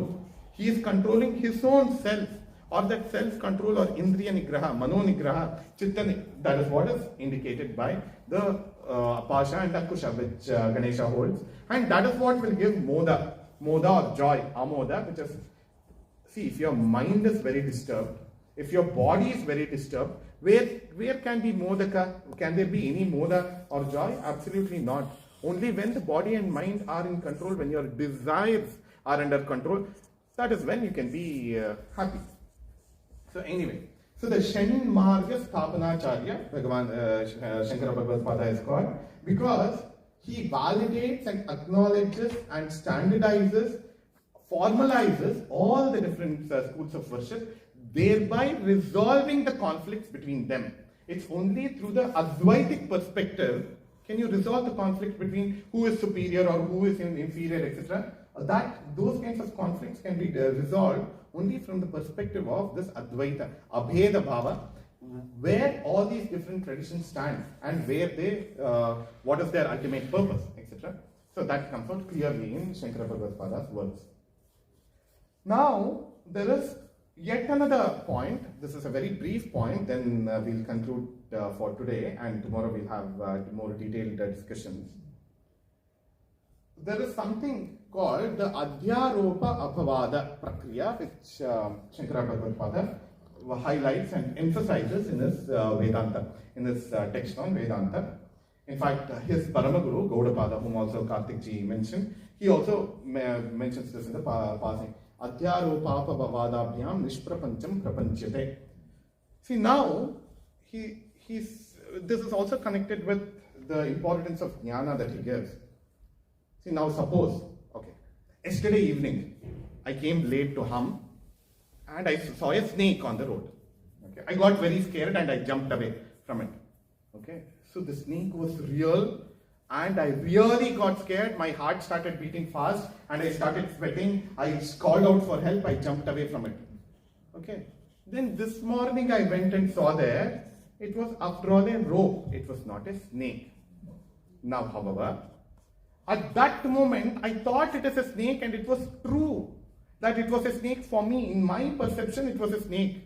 It was also true that I got scared. I was not pretending. I was not natka in Martha. Really, I got scared. My heart was beating fast. I was sweating, mortal danger, near-death experience, everything I had momentarily, right? That was because there was partial light. If there was no light, I wouldn't have seen anything.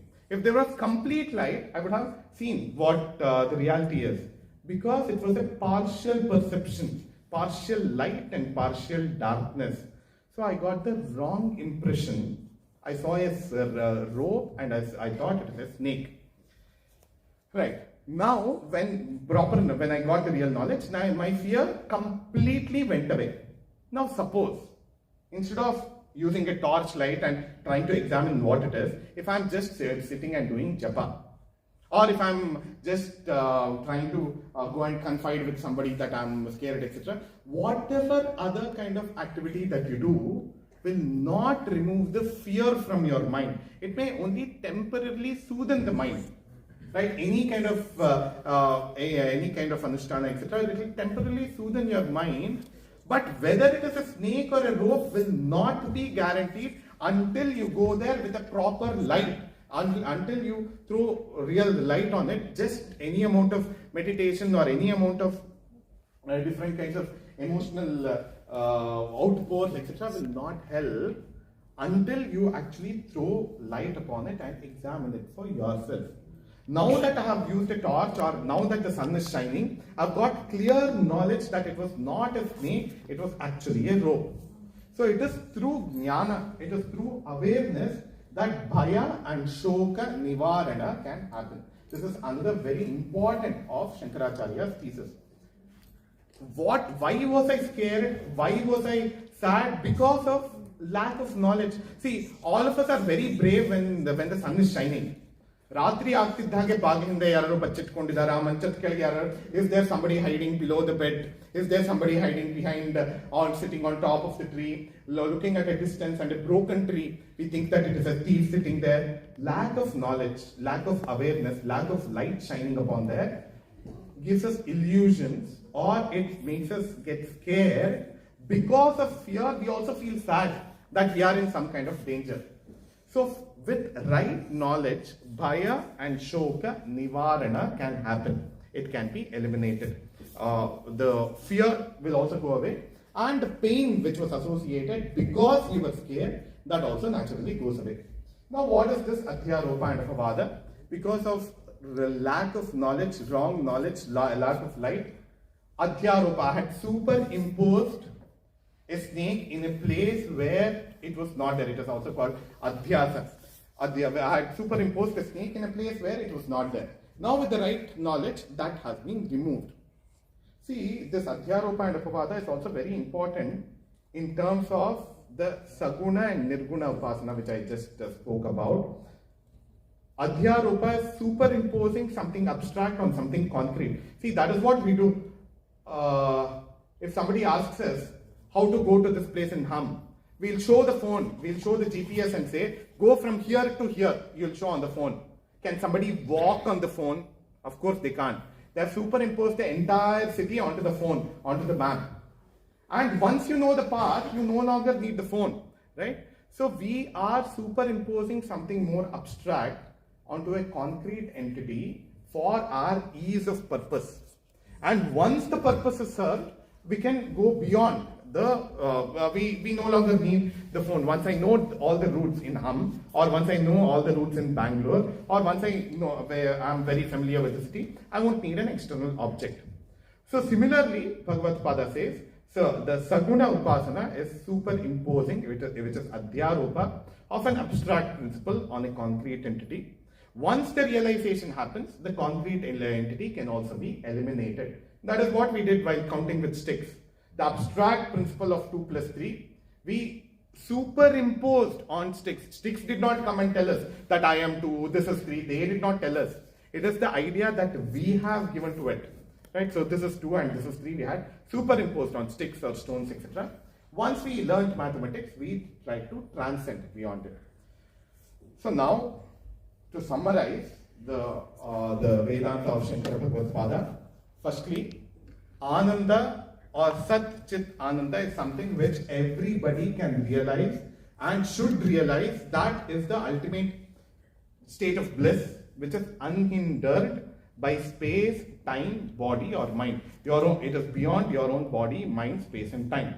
An example or a drishtanta for that is found in the state of deep sleep that is realized through this avasthatraya viveka.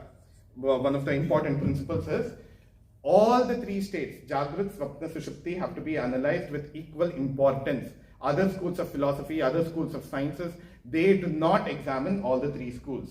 They take into consideration only the wakeful state. The Sushupti avastha is ignored largely. Then the other point which we also discussed was the importance of bhakti, how bhakti can become a means for chitta shuddhi. Chitta shuddhi is ensuring that our mind is devoid of ego, it is devoid of hatred and all the different negative emotions, which will help us go towards the Vedantic ideal of realizing the Satchidananda Paramatma. And another point was the Adhyaropa and Apavada, superimposition and negation. Adhyaropa is superimposition, Apavada is negation. This is another path or another prakriya which Shankara Bhagavad speaks about.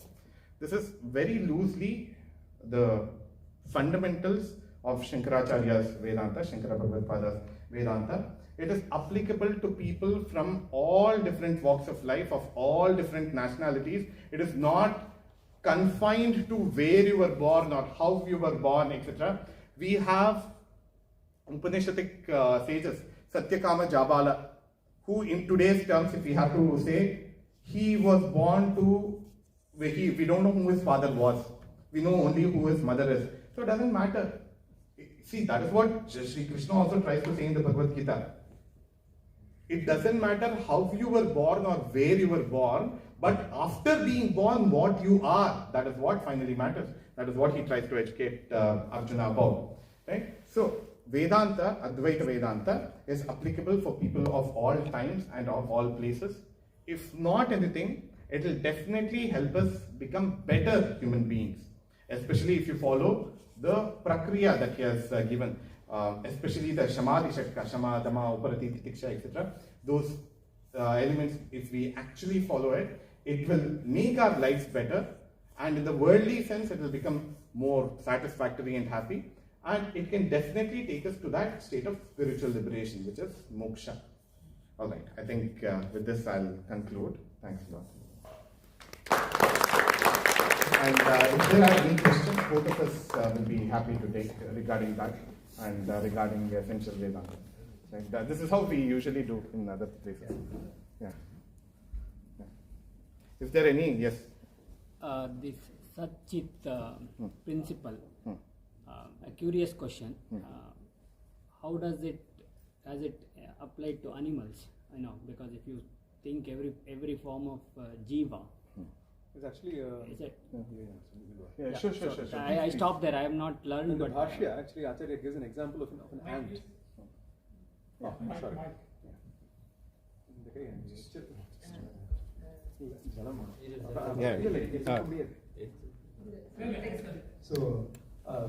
So in the Bhashya, Acharya gives an example of an ant.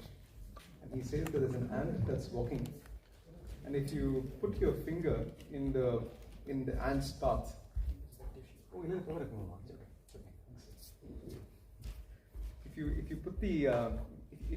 you put a finger on the ant's path, it also wants to avoid your finger, right? Which means that it has a sense of existence. It has a sense of I exist, I am there. And number two, it also wants to avoid dukkha. It also wants to avoid dukkha. It also wants sukha.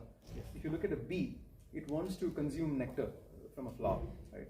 If you look at every single, the other day also I was reflecting, right? I mean, even we had 2 house flies at home, and Mia decided to buy a fly swatter. And try as we may, the flies were just evading us all the time. And that's because they have this strong sense of I exist. Survival. And I must continue to exist at all times. Acharya actually says that this instinct to want to exist forever, that is because of the undying nature of the Atman itself. That is universal. It is because Atman has no death. The self has no death. But we have superimposed the eternality of the self on the body, just like how Arjun just said. So we have superimposed the state of existing forever on the body. But when death approaches, when physical death approaches, since that superimposition still exists, we just don't want to let go. And that's the same for every single living creature on the planet. Every single creature. It has the same instinct to continue to live. So asti, bhati, priyam. These are the 3 concepts that Acharya talks about. Asti, it exists. Bhati, it has consciousness. Priyam, it is of the nature of ananda. It wants to be happy. Everybody wants to be happy all the time. Yeah. No, yeah, exactly like Karthik ji said. One other point which Acharya also says is that Jantunam nara janma durlabha. So, although all these animals also have that intense craving for longevity, I don't think animals commit suicide, right? Usually they don't. Everybody wants to exist forever in a happy state. Okay, now also more psychologically, humans also commit suicide thinking that that's a happier state in some sense, not because that is giving them sadness. Okay, so the humans are endowed with the ability of that decision making, that viveka, to be able to discern what is sat and asat, what is dharma and adharma. That sadasat viveka, humans have the potential to realize that, whereas the other animals, the other beings, etc., plants, etc., may not have the potential. Now, having got a human birth, how best we are trying to make use of it? Yeah, are we being harmful to the environment and harmful to our own selves because of our own ego and because of our own greed, etc.? Or are we trying to rectify all that and trying to realize that Sachidananda Parabrahma Tattva? That's one thing. Now, a second way of looking at this is, who is asking this question in what state? Did this question bother you in the state of deep sleep? What about animals, birds? Did you have this question there? No, you did not have, right? Yeah, exactly. Yeah. So therefore, this question itself is rooted in Ajnana. That is what Bhagavad Pada says. Once that Atmajnana comes, the entire world itself will dissolve. So the question of existence of an ant or a grasshopper or a honeybee, etc., will not even bother us when we have that jnana. Just like in the state of Sushupti, the existence or non-existence of anything second did not matter to us. Now, in the Prashnottara Malika, he says, where is the avidya? When the student asks, the person, because you are asking this question, it itself shows that there is avidya. When you see that there's a difference between the guru and... That prompts me to one more question. Sorry, you wanted to say something? Yeah, sure. Okay. Then what is Maya in Shupta and what is Maya in Ashupta? Oh, you mean Jagrat? Jagrata and... I want to answer what is avidya. Yeah, sure. Okay. I mean, that also relates to Maya. Actually, I'm stealing Mahasanidaram's speech. So he has a set of speeches on Vedanta that Acharya delivered in Chennai in 2012. In the 4th episode, so it's a must-watch, even though it's in Tamil, everybody should watch it. In the 4th episode, Acharya talks about this Sutra Bhashya line. It says, Dehadi Shvanatmasu Ahamasmi Tyatma Buddhir Avidya. This is what Bhagavada's word, Mahasanidaram says this. So he says that Dehadish Vanatmasu, even amongst animals, in this body, Dehadi, in this body, Aham Asmi, I exist. Nani Dene, I irken. This feeling. Aham Asmi, Yatma Buddhi, this Atma Buddhi is avidya, this nescience. It is avidya. When you're in deep sleep, there is no existence of this I. But still, there is no express feeling of I exist. And yet, when you wake up, you say, I slept very happily. I slept I slept very happily. So which means that you were still a witness to the happiness when you were sleeping. You are recalling the happiness that existed in deep sleep in the waking state. So there is an I now.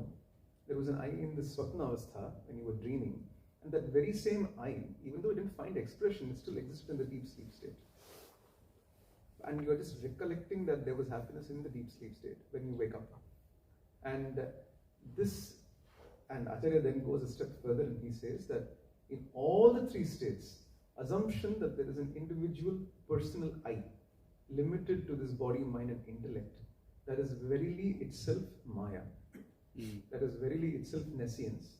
And in the highest plane, when the Acharya answers the question, he says, there is no Maya. Maya is only in the mind of the questioner. But who is the questioner? Who is the questioner? So the answer to all of Advaita is basically, who is the questioner? Who is asking this question? So whatever Avasthatraya Viveka was explained earlier by Arjunji, the answer to the question that's being answered in Avasthatraya Viveka is, who is the questioner? Who am I? Koham. Who am I? So then naturally the question also arises, so what are we seeing in the world? Is it all unreal? Exactly the same thing question was recently asked, I think, recently in the last 4-5 years to Mahasannidhanam. He then says the Vyavaharika Satta and Paramarthika Satta. So in Vyavaharika, see now, because we have said that everything is Advaita, so his money is mine, mine is his, and his house is mine. We can't deal it that way. For the sake of the purpose of the world, we'll have to assume certain amount of differences until we realize it. Once we are realized, then all these questions of are we two or are we one, those questions don't even arise. Right? So Vyavaharika Satta is again Maya Kalpita. So sorry, but so isn't there a duality in that Vyavaharika and Paramarthika? Yes. So there is duality. In the Vyavahara, which is a state of Maya, which is a state of nescience, Vyavahara means that we are living in a world of duality. Vyavahara exists. So can I just take this last part in Tamil because I'm quoting Mahasannidhanam. So Mahasannidhanam actually asks this question humorously. He says, when a com இருக்கு நான் வந்து இப்போ அதுக்கு tax கட்டணுமே அதுக்கு வந்து இப்போ ஆனா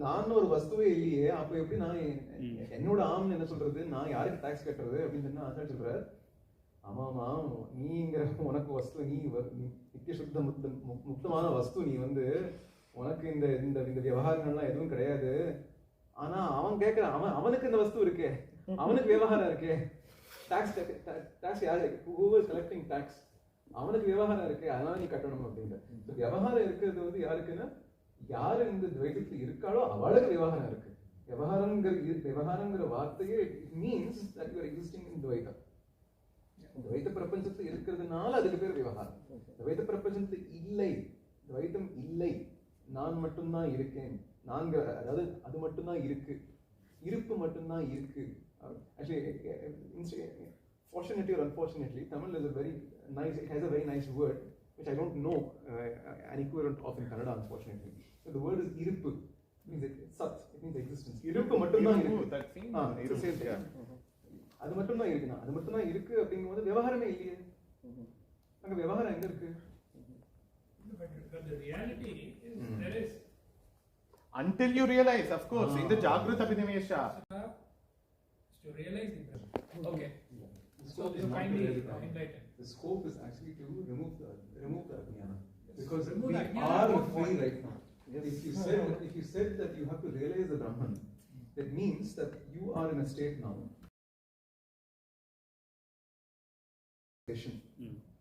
or where I have realized Brahman. Okay. That you have to go from here to realizing Brahman. Is this the only scope? Scope, what do you mean by? No, no. What is, Sure. Okay. Reasoning. Siddhanta. You beautifully you had coined associated the term reasoning.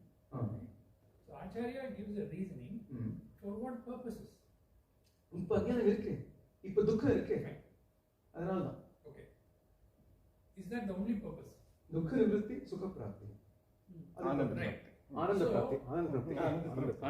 Okay.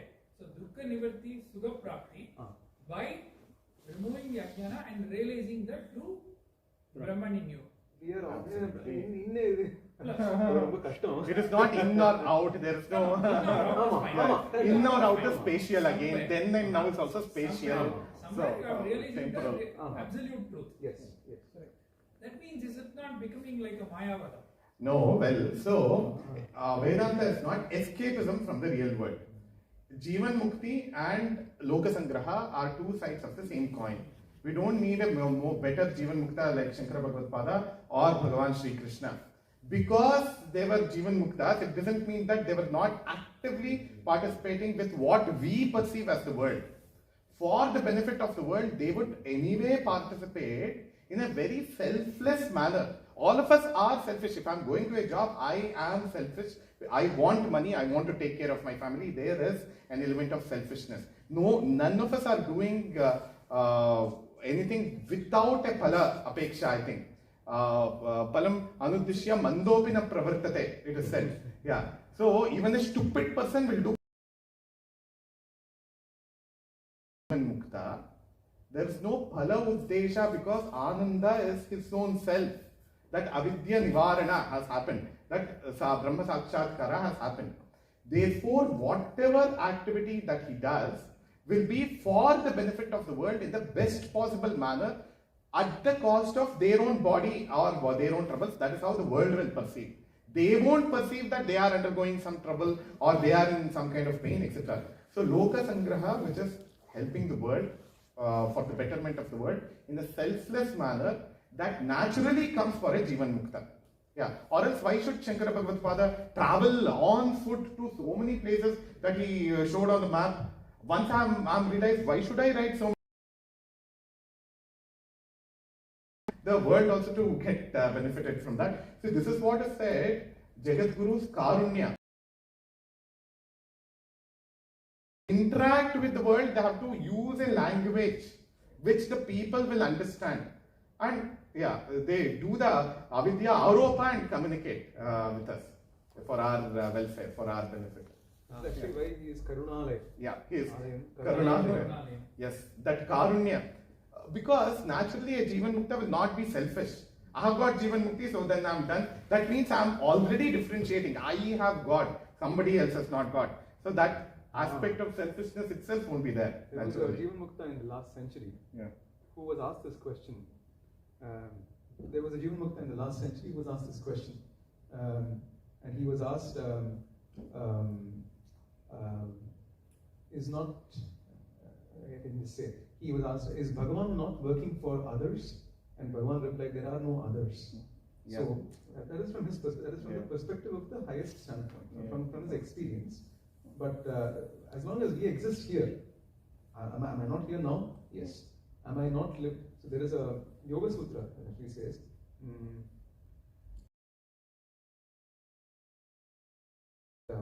Dukkhameva Vivekinam.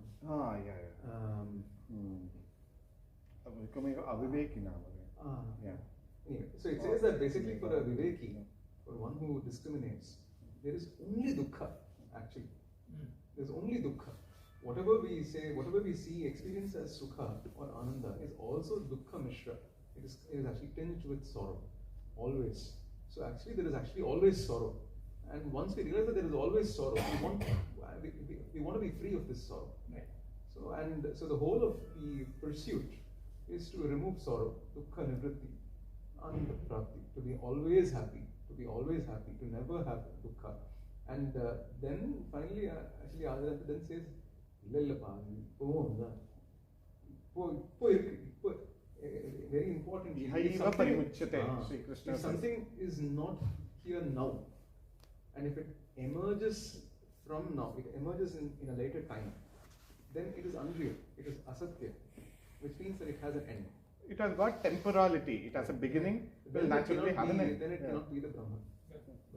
But right now we are actually, so Vedanta says, now right now we are free. But because of Ajnana, because of this Maya, we think that we have this body, mind, intellect, this avidya, which I quoted. Ahamasmi buddhi irukku. And apavada, the removal of this adhyaropa, all of this prayatna is only for that. All of this is only for that. Sorry. So I'm not sure if I'm posing it correctly, but I believe Maybe we should give her the mic. Oh, yeah, or it could be just louder. I'm not sure if I'm quoting you correctly, but I believe you said during your presentation the relationship between a guru and a shishya is that of two equals that wish to share knowledge. Was that correct? No. It's two knowers. Perspective. Two knowers. Two knowers that wish to share knowledge. Is that correct? No, not share knowledge. I mean, okay, so as long as the guru and the shishya, you have seen last week. So as long as there's a guru and a shishya,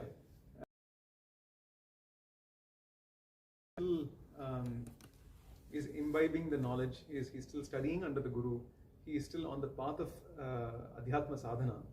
There is a guru, there is a shishya. The Dvaita exists for sure.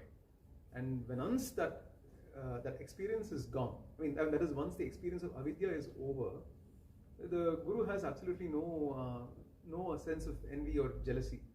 He says, oh, or for example, even in a very normal fashion, the realized soul, the realized guru, when he sees, for example, his shishya's panditya, and he sees that he has become such a great scholar, he is able to perform vakyarthas in front of audiences, in sometimes a manner even more eloquently than himself.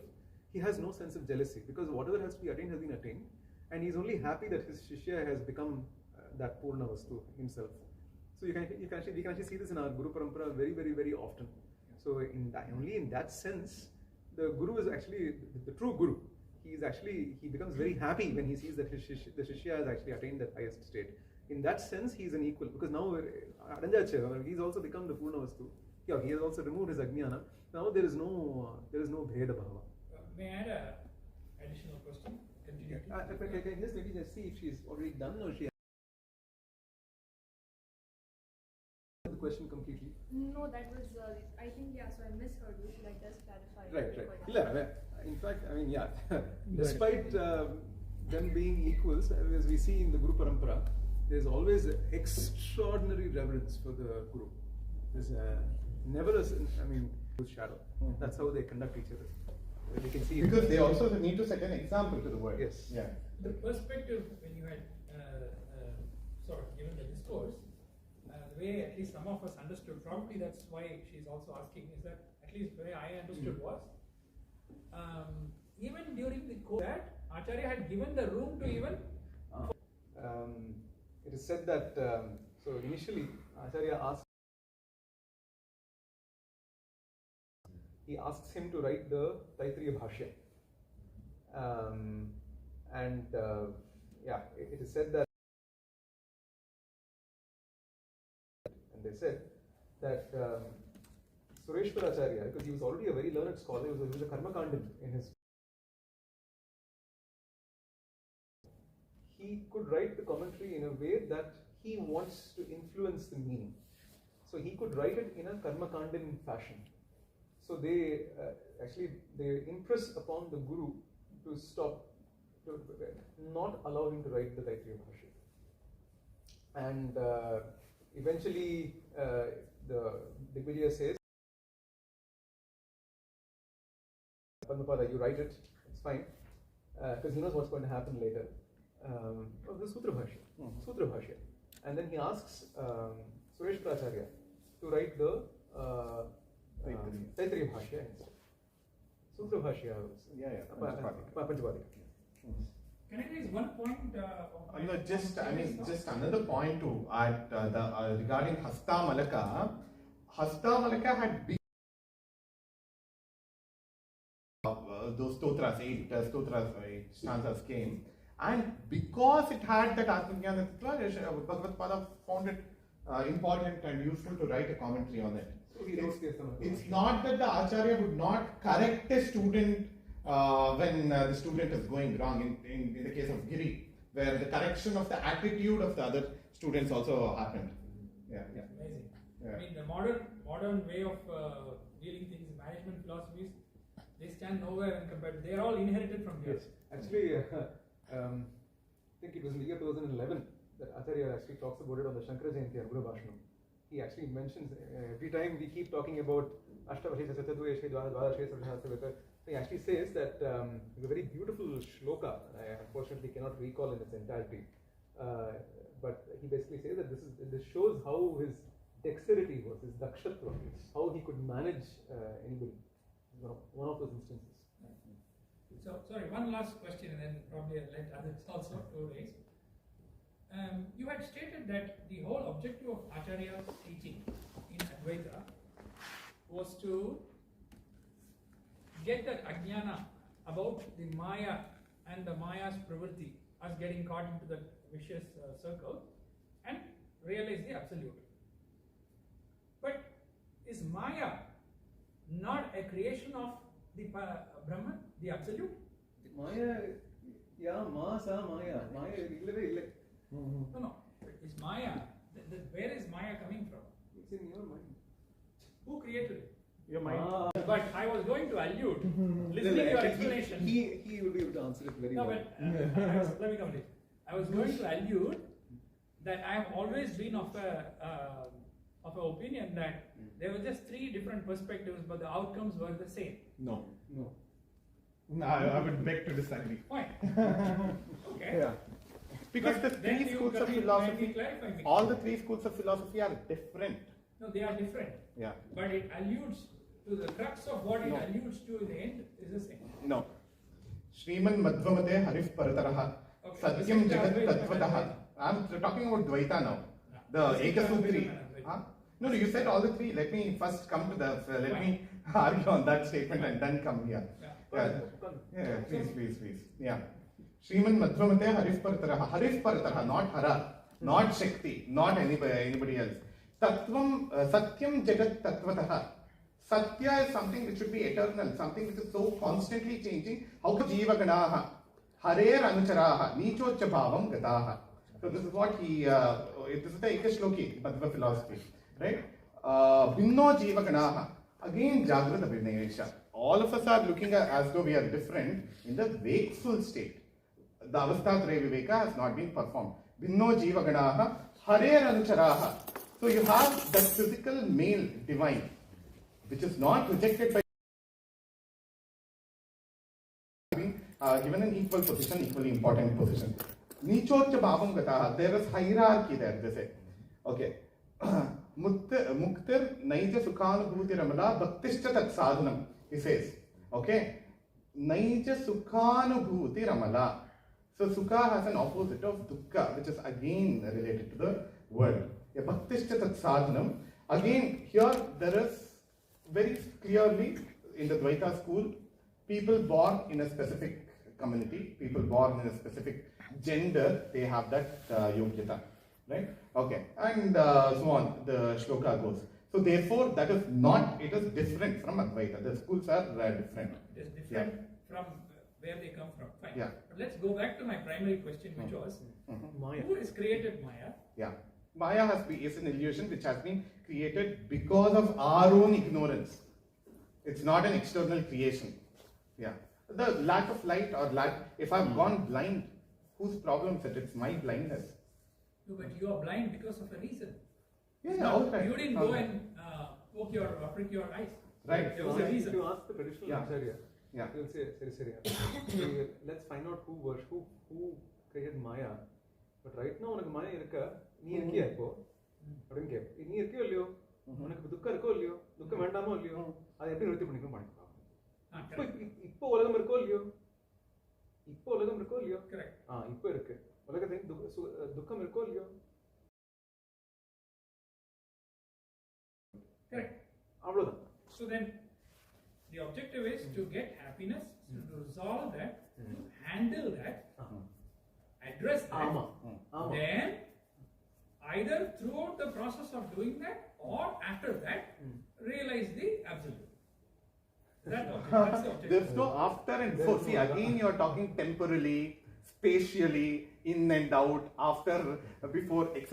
No, but That's your true self. See, that is what we demonstrated with Sushupti.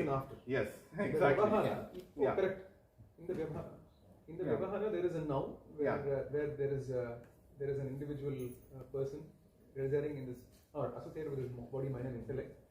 And in this Vyavahara, there is an after where there is no body, mind, and intellect. There is only the after. In this Vyavahara. For the others, the way, for the others perceive it. That is true in this temporal reality. Yes. But what Acharya is saying is not the truth. No, that So has what been you're saying accepted as is- Vyavaharika Satta anyway. So Exactly. Vyavaharika has to be handled, Sure. and then the reality must also be handled. Yes, perfect. So it's basically Visishta Advaita, no? Yeah. Maybe we Yeah. should, So- we should stick to. Yeah. Absolutely.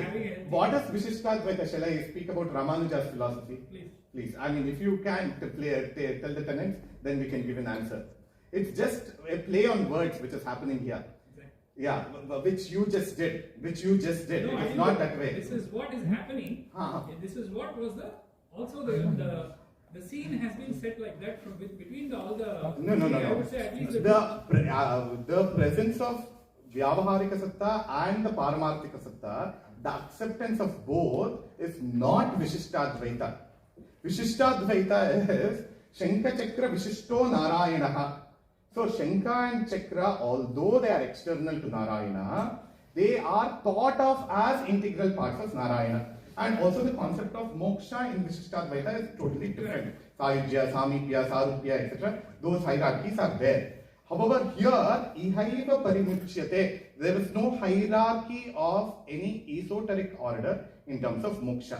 Firstly, now to explain to a person who is in avidya about the world, the terms Vyavaharika Satta and Paramarthika Satta have been coined. The Ananda state itself is something which cannot be defined through words. So that is what we started off. Because it cannot be articulated, it has to be approached or shown in some other manner. Yeah, so that is why the Neti Prakriya, the negating Prakriya, this, not that Prakriya, etc. is there. So Vyavaharika Satta, all these terms coining is also for an Ajnani, not for a Jnani. Right. Yeah. And so, were you going to say how Visishta Advaita was also dealing with it?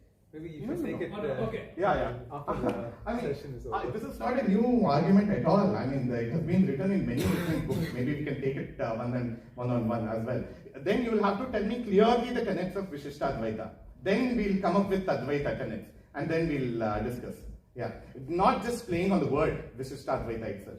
Yeah. I have read the Chatusutri and the Bhashya of Ramanujacharya also. So I can quote from the Vishishtadvaita Parampara as well. Yeah. We'll conclude with a last question maybe. Yeah. So I'm wondering if the Vyavaharika never existed, then we will not realize that there exists Paramarthika. They're all hypothetical. We exist. Vyavahara is there. Yeah. But we are. That is itself Maya, right? I mean. Do you know that now? In the dream state, if I were to appear in the dream and tell you, actually, Shreyas, no, this is a dream. This is not real. Would you accept it? No. You were believing as though it is true. It's the same way, right? But we are also believing that there exists an absolute truth.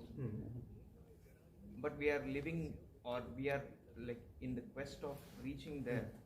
We are experiencing Maya every day, or it already exists, but I am not capable enough to identify. No, experiencing it.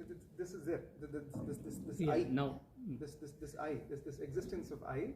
This is already in essence. This is already avidya. Okay.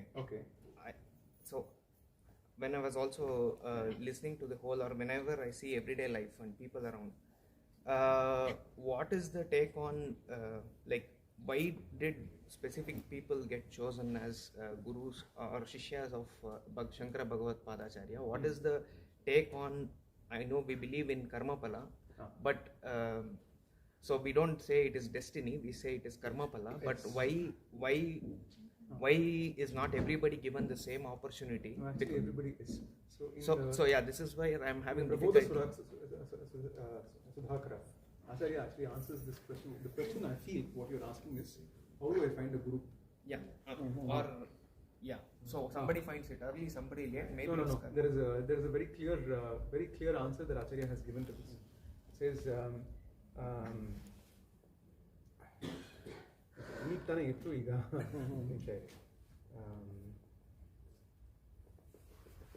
Janmaneka shataihi sadadara yuja bhaktya samarahitaha bhaktair vaidika lakshanena vidhina santushta isha swayam sakshat Shri Guru Rupametya kripaya driggocharasan prabhu tatvam bodhya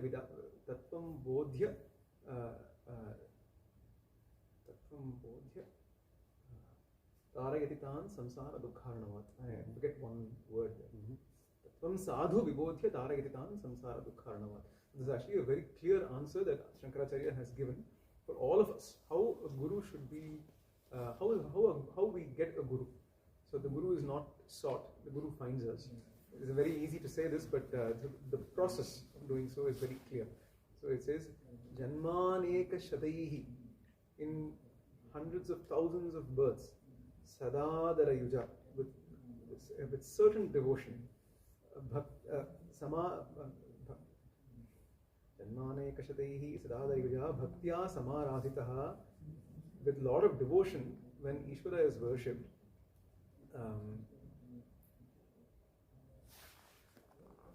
Bhaktair Vaidika Lakshanena Vidhina, with the paths that has been shown by the Vedas. In that way, when Ishvara is propitiated, Ishvara meaning Bhagavan, when Bhagavan is propitiated, Santushtaha, Ishvara becomes happy. Santushtaha, Ishaha Swayam, he himself, Sakshat Shri Guru Rupam Etya, he takes the form of the Guru. Sakshat Shri Guru Rupam Etya, Sakshat Shri Guru Rupam Etya Kripaya Drik Gocharasan Prabhu, he becomes available to our Drik Gochara. He becomes Drik Gochara. He becomes available, he becomes visible to us. Tattvam Bodhya, he imparts the knowledge of the self. Tattvam Sadhu Vibodhya, he imparts the highest truth. Tattvam Sadhu Vibodhya Tarayati, nammana tarana madustare. Tarayati, Tarayati Tan Samsara Dukharnava, he helps us cross over the ocean of samsara. So the answer is actually, the way to find a guru is whether we like, it's a very unlikable answer, but it's actually performance of Vedokta Nitya Karmas. Okay, so it's whatever has come in a spirit of karma yoga. So by dedicating all our Vedokta karmas, all our karmas to Ishvara, and by worshipping Ishvara through our karmas, we get Chitta Shuddhi. And this is not done over one janma, not two janmas, just like how Bhagavan says in the Gita, Aneka janma samsiddhaha tato yati parangatim. Bahunam janmanam ante jnanaman mam prapadyate. So in all, they're very clear. The Shastra is very, it's perfectly in accordance. There are no contradictions.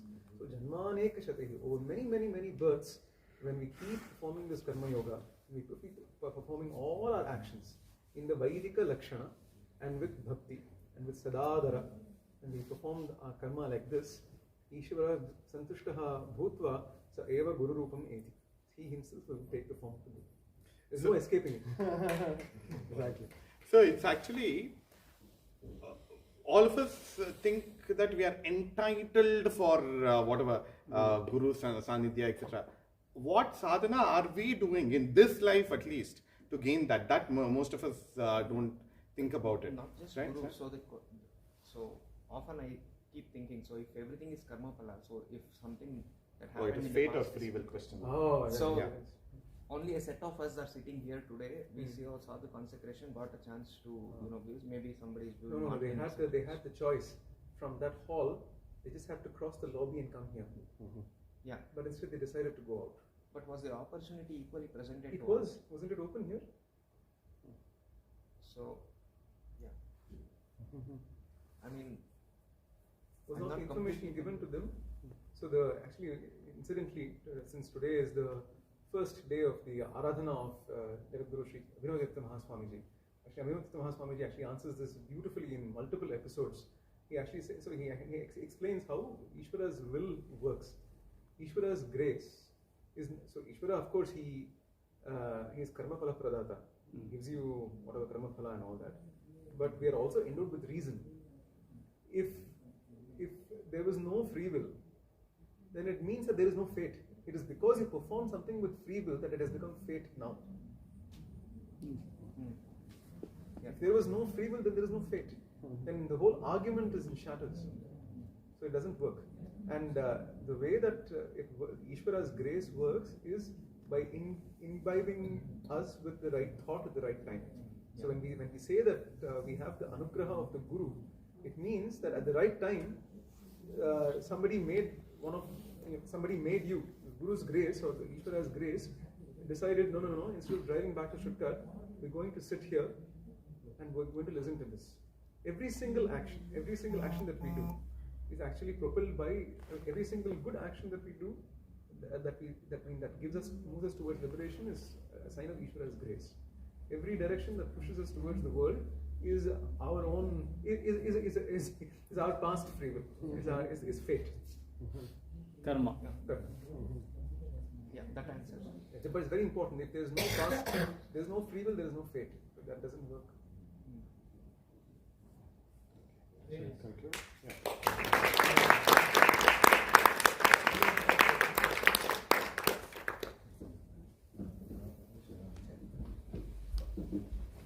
So tomorrow should be announced.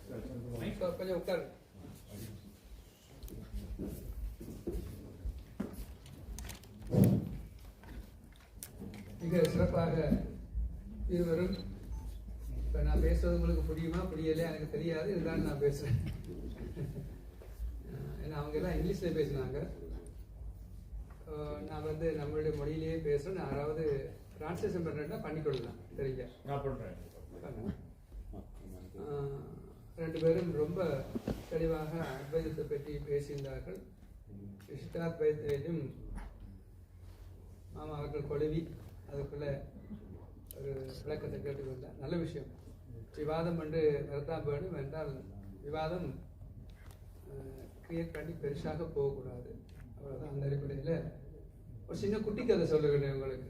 படிப்பினால வரக்கூடிய மோகத்துக்கு அதனால வரக்கூடிய ஆபத்து.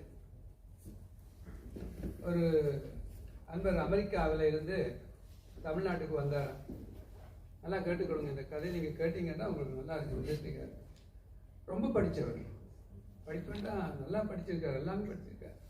அப்போ அவர் தமிழ்நாட்டில் code சூட்டோட கையெல்லாம் கட்டிட்டு போய் கிராமத்து புறம் சுற்றி பார்த்தார். சுற்றி பார்க்குற பொழுது அங்கே ஒரு ரொம்ப கிராமவாசி அவர் ஒரு பெட்டிக்கடை வியாபாரம் பண்ணிட்டு இருக்காரு. பெட்டிக்கடைன்னா அவங்களுக்கு தெரியும், சின்னதாக ஒரு பெட்டிக்கடை போட்டிருப்பாரு. அதில் 2 முட்டாய் இருக்கும், 2 கலர் சோடா இருக்கும். அதை வச்சு வியாபாரம் பண்ணுவார். ஆனால் அவர்கிட்ட கடைக்கு பின்னாடி ஒரு பெரிய ரவுண்டாக 2 மாடு சுற்றிட்டு இருக்கு. 2 மாடு சுற்றிட்டு இருக்கு. அது சுற்றிட்டு இருக்க கீழே வாடி போய் தண்ணி அள்ளிக்கு ஊற்றிடும். சூத்திர கிணறுன்னு சொல்லுவாங்க. சூத்திரம் மட்டும் சுற்றிட்டு இருக்கு. கீழே போய் தண்ணி அள்ளிக்கு ஊற்றும். அப்போ அந்த காலத்து முறை. அப்படி ஊற்றி கொண்டு இருக்கிற பொழுது இந்த 2 பேரும் போய் அந்த பெட்டிக்கடைக்காரனை கேட்டாங்களா 2 பேரும், சுவாமி நீங்கள் இங்கே உட்காந்துருக்குறீங்க, அங்கே என்ன நடக்குது? மாடு 2 சுற்றுது அப்படின்னு சொல்லி. ஆமாம், நான் இங்கே உட்காந்து வியாபாரம் பண்ணுறேன். அது மாடு பாட்டில் சுற்றுது, தண்ணி கொட்டுது, பயிருக்கு போகுதப்பா, அவ்வளோதான். அவ்வளோதான் அவன் சொன்னான். சரி சரி சரி நல்லது அப்படின்ட்டு போட்டு இவன் பொருளை வாங்கிட்டு போனான். திருப்பி வந்தான் அந்த அமெரிக்காக்கார். 2 பேரும், நீங்கள் உங்கள் உட்காந்துருக்குறீங்க, மாடு சுற்றுது, தண்ணி வருகுது, சரிதான். பட் ஒருவேளை மாடு சுத்தாமல் என்றால் தண்ணி எப்படி வரும் அப்படின்னு கேட்டான். அப்படின்னு இருக்கிற பொழுது இந்த பெட்டிக்கடைக்காரன் சொன்னானா, அப்பா மணி 2 மாட்டுக்கும் கழுத்தில் மணி கட்டி இருக்கிறேன், அது சுற்றி இருக்கிற பொழுது சத்தம் கேட்கும், எனக்கு அது நீங்க அடிச்சுட்டு இருக்கும். அப்போ நான் அது ஓடுதட்டு பார்த்து கொண்டு இருப்பேன். அப்படியா, சரி சரி சரி போயிட்டேன். திருப்பி கொஞ்ச நேரம் கழிச்சு வந்தானா, என்ன அறிவாளி இல்லைப்பா, படிச்சு விடலப்பா. அதை திருப்பி வந்து கேட்டானா, நீங்கள் சொன்னதெல்லாம் வாஸ்தவம், ஆனால் ஒருவேளை அந்த மாடு கழுத்தை ஆட்டாமல் அது பாடல சுத்தாமல் தனியாக நின்றா எப்படி தண்ணி ஓடுதுன்னு உங்களுக்கு தெரியுமா அப்படின்னு கேட்டான். பெட்டி கடைக்காரன் ரொம்ப அருமையாக பதில் சொன்னானா, இதுக்கு தான் நான் அமெரிக்காவுக்கு அவனை மாட்டை படிக்க விடையிட்டு, இதுக்கு தான் நான் அமெரிக்காவுக்கு இந்த மாட்டை படிக்க விடையில அப்படின்னு சொல்லி புரிஞ்சிருப்பீங்கன்னு நான் நினைக்கிறேன். ஏன்னா நீங்கள் எல்லாருமே கற்பூர புத்தி, யாருமே இங்கே கறி புத்தியாக இருக்கிறதா எனக்கு தெரியல. அதனால் படிப்பு அவ்வளவுக்கு மேலே போகுதோ அவ்வளவுக்கு அஜ்ஞானம் தான் வளருமே தவிர ஞானம் வளராது. இதான் உண்மை. நான் எனக்கு தெரிஞ்சதை சொல்கிறேன், அவ்வளோதான், வேறு இல்லை. அதனால் இதை உபனிஷதங்களே ஒத்துக்கொண்டதான். ஈசகேன கட பிரச்சன்ன முண்டக மாண்டூக்கிய தைத்திரிய ஜதேச சாந்தோக்கிய பிரகத ஆர்ணியகம் தச என்று சொல்லக்கூடிய 10 உபனிஷதங்களே இதெல்லாம் நன்றாக விளக்கப்படுகின்றது. அதுலேயே அதிகமாக கிண்ட கிளற குப்பை தான் வருமே தவிர முடிவு கிடையாது. இதிலிருந்து அது வந்ததா, அதிலிருந்து இது வந்ததா, எதிலிருந்து அது வந்தது, கடைசியில் எதுவுமே இல்லை, முடியும். ஆகவே நல்ல வாதம், சந்தோஷம். ஏன்னா இப்படிதான் முன்னவர்கள் செஞ்சார்கள். முனிவர்கள் கூடியிருந்து பேசினார்கள். யாக்கியமார்கள், கார்கி, மைத்ரி என்று சொல்லக்கூடிய பெண்கள் கூட வாதிட்டு இருக்கார்கள். இப்போ பெண்கள் வாதிடுகிறார்கள் வீட்டில் கணவனோட, அது வேறு. அவர்கள் வாதிட்டார்கள் ஞானவாதம். ஆகவே அப்படி இருந்த ஒரு காலம் இருந்தது, வேதாந்த காலம். இப்போ அது போய் எல்லாமே கலப்பாக போயிடுச்சு. இருந்தாலும் ஒரு குறிப்பிட்ட காலத்தில் இந்த இடத்துல இவ்வளவு பேர் கூடியிருந்து இந்த இடத்துல நடக்கின்றது. அது ஒரு இறைவன் திருவருள். இதை கர்மம் என்று சொல்லலாம், ஞானம் என்று சொல்லலாம். கிடைத்த வாய்ப்பு எங்களுக்கு அரிது இறைவனால் வழங்கப்பட்டதுன்னு சொல்லலாம். எப்படியோ ஒரு நல்ல விஷயம் இந்த இடத்துல நடக்குது. அதை விட நான் நினைச்சது நடந்தேறிவிட்டது, அது எனக்கு சந்தோஷம். நான் இந்த மண்டபத்தை கட்டுற பொழுதும் இந்த கோவிலை கட்டுற பொழுதும் லேண்டை வாங்குற பொழுதும் என்னுடைய உண்மையான அடிப்படை நோக்கம் என்றால் புராணங்கள், இதிகாசங்கள், வேதங்கள் இங்கே முழங்க வேண்டும், இங்கே பாராயணம் பண்ண வேண்டும், அதை பற்றி டிஸ்கஸ் பண்ண வேண்டும் அப்படிங்கிற ஆர்வம் எனக்கு நிறையவே இருக்குது. அதை நீங்கள் எல்லாம் கை கொடுத்து செய்து கொடுத்தீர்கள். அதற்கு உங்களுக்கு எல்லாம் மிக்க மிக்க நன்றி தெரிவித்துக் கொண்டு, அதுக்கு மூலகர்த்தாவாக திரு சந்திரமௌலிஜி அவர்கள் இருந்தார். அதோடு சேர்த்து இன்று இன்னும் பல பண்டிதர்களும் வந்திருந்தார்கள். ரொம்ப சந்தோஷம். அந்த வகையில் உங்களுக்கு எல்லாம் நன்றியை கூறி அநேகமாக இந்த நிகழ்வித்தோடு பூர்த்தியாகிறது என்று நான் நினைக்கின்றேன். மீண்டும் நாளைக்கு தொடர்கதையாக இருக்கும். பார்த்துருப்பீர்கள், சினிமா எல்லாம் பார்த்தீங்க, அவள் ஒரு தொடர்கதை சொல்லுவாங்க. இது முடியாது, இது தொடர்ந்துட்டே இருக்கும். இன்னைக்கு நாங்கள் பேசுவோம், நாளைக்கு இன்னொருவர் பேசுவார், அடுத்த இன்னொரு 10 ஆண்டு போக இன்னொருவர் வருவார் பேசுவார். அவர் தான் சொல்றது சரி எண்ணுவார். பிறகு மற்றவங்க இல்லை நீங்கள் சொல்றது தப்பு, இப்படித்தான், இதுதான் சரி எண்ணுவார். இது கடந்துட்டு தான் இருக்கும், இதுக்கு முடிவே கிடையாது. அதனால தான் திருமூலர்கிட்ட போய் ஒருத்தன் கேட்டானா, சுவாமி மோட்சத்துக்கு முக்திக்கு வழிக்கு ஏதாவது இருந்தால் சொல்லுங்க அப்படின்னு சொல்லி. அவர் சொன்னாராம், நீ போகிறப்போ ரோட்டில் போகிறப்போ கொஞ்சம் புல் இருக்கல்ல, புல்லை பிடுங்கி மண்ணை தட்டிட்டு யாருடைய பசுன்னு பார்க்காத கொடுத்துரு, யாவருக்குமா ஒரு உரை கொடுத்துரு. இவன் ரொம்ப அறிவாளி.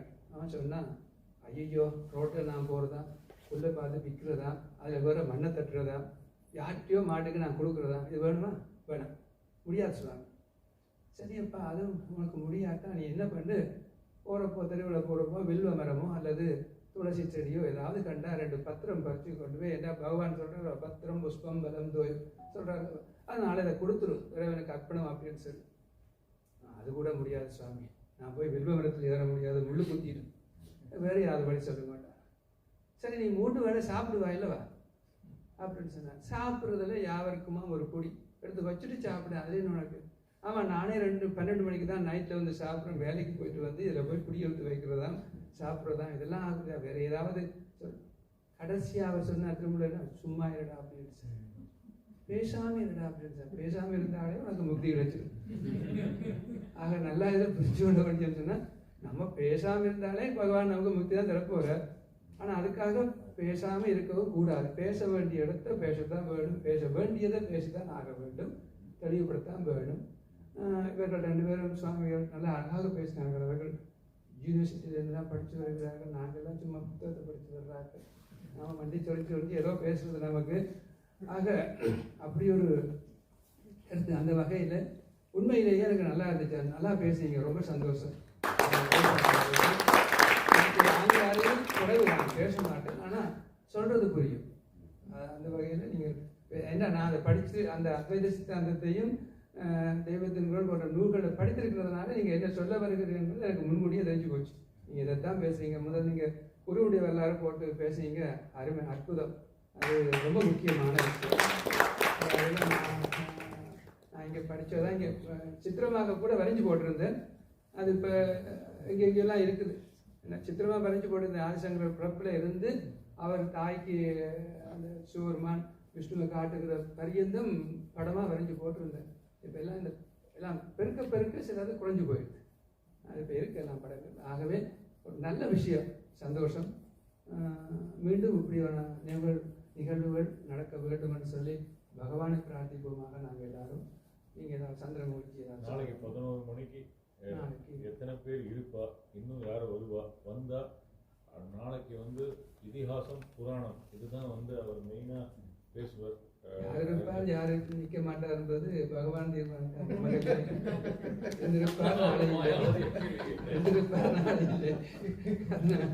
இப்ப இருக்கிறவாளே எத்தனை பேர் நாளைக்கு இருப்பான்னு தெரியாது. பரவாயில்ல, இருக்கிறவாளோட வச்சு ஓட்டிக்கணும். பஸ் ஓடுது, லைன் பஸ் ஓடுது. அதுக்காக டிரைவரும் கண்டக்டரும் இனிமேல் அதை ஆக்லைன்ல நிப்பாட்டிக்கிறேன். ஓட வேண்டியதுதான், ஏறுறவன் ஏற வேண்டியதான், இறங்குறவன் இறங்க வேண்டியதுதான். இருக்கிற 4 பேர் என்ன இதையும் சொல்றார், பெரியவாள் சொல்றார், தெய்வத்துங்களில் 1000 பேர் கூட்டமாக இருக்கின்றார்கள். அதிலே நீ பேசுகின்றார். 1000 பேரும் கேட்பாருன்னு பேசாத, ஆனா ஒருவனாவது கேட்பான்.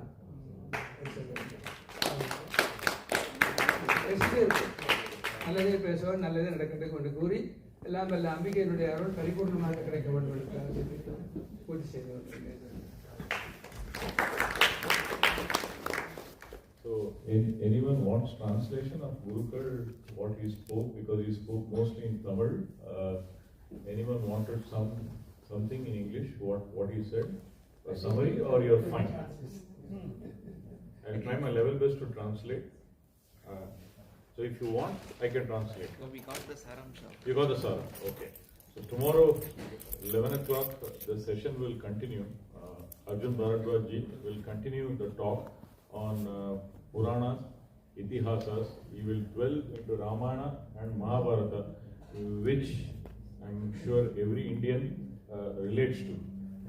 And the day has been a very great day, as Gurukul told. And it was well exhibited today, a healthy debate. The great debate between Adi Shankara and his most learned Shishya, Sureshwara, is a classic case of how two intellectuals debate, and it was by his own wife, Devi Sharadamba, Ubhay Bharati. And it was such a great sight that they agreed. The person whose garland gets brought on first loses the debate. It was such an evolved society, and to come from that parampara and continuing that tradition in Europe, this was the first one. As Gurukul rightly said, 1,000 people, but one among that 1,000 people listens carefully and imbibes the spirit of it. It was well exhibited today, a very healthy exchange. And I think all of us, including my daughter, she asked a question, and we have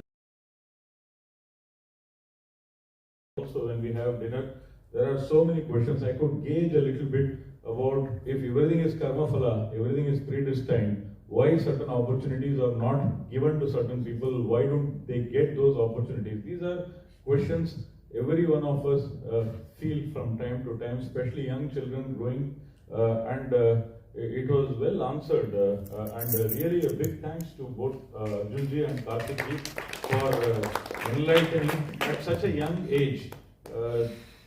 They exhibit tremendous amount of pandityam, and that is only because of the blessings of the Jagat Gurus. Maybe I cannot reach to that level. Why? It's because of their karma phala and the satsanga and the blessings from the divine. So it is an inspiration that all of us have to reach that panditya and erase that ajnana, and someday we will reach the state of self-realization, if not in this janma, some janma. So we are all taking that baby steps and praying to Lord that please take me to the self-realized state. Big thanks to Bhaskar Gurukul for providing this, because organizing in Europe is not easy. Bhaskar Gurukul ஐயா வந்து இந்த சபை நம்மளுக்கு கொடுத்தார். இந்த சபையில வந்து இவ்வளவு பேர் வர முடிஞ்சது. அதுவும் வந்து சுட சுட டீ கூட கொடுத்தார். ஏன்னா இந்த மாதிரி வாதத்தை தூங்கிடுவார் எல்லாரும். அதனால ஆச்சாரியார் சொல்லுவார், ஒரு ராஜா வந்து ஒருத்தர் வாதம் டெய்லி உபன்யாசம் பண்ணுவாங்க சுவாமின்னு கூப்பிடுவாராம். ஆச்சாரியார் சொன்னார், இது ஒரு பாட்டணத்துல சொன்னார், ஏன்பா நான் உபன்யாசம் வந்து எனக்கு தூக்கம் வர முடியா பண்ணுங்க சுவாமி. அது மாதிரி உபன்யாசம் வாதம் இதெல்லாம் பண்ணறச்ச தூக்கம் வருது சகஜம். அது சுவாமிக்கு தெரியும் போல இருக்கு. அதனால நம்மளுக்கு எல்லாருக்கும் டீயும் கொடுத்தாரு அவர், தூக்கம் வராம இருக்கிறது. Bhaskar Gurukul, big thanks to Hamm Brahmasmi Foundation that they put a lot of effort to make this happen. Big thanks to Arjun Bharadwaj and Karthik, Venkataraman. Both of them have taken effort to prepare. Nothing is complete without bhaktas. Big thanks to all the bhaktas assembled here. Thank you very much.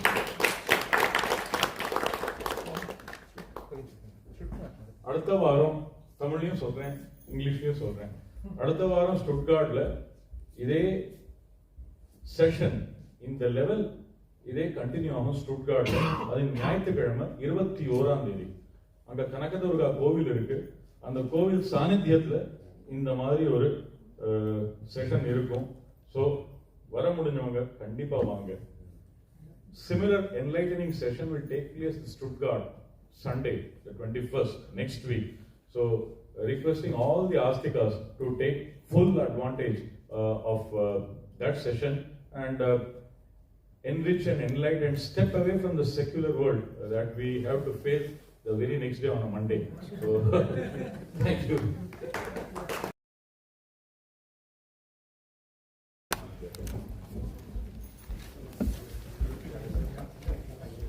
ஒரு காய் photo எடுத்துட்டு போவோம்.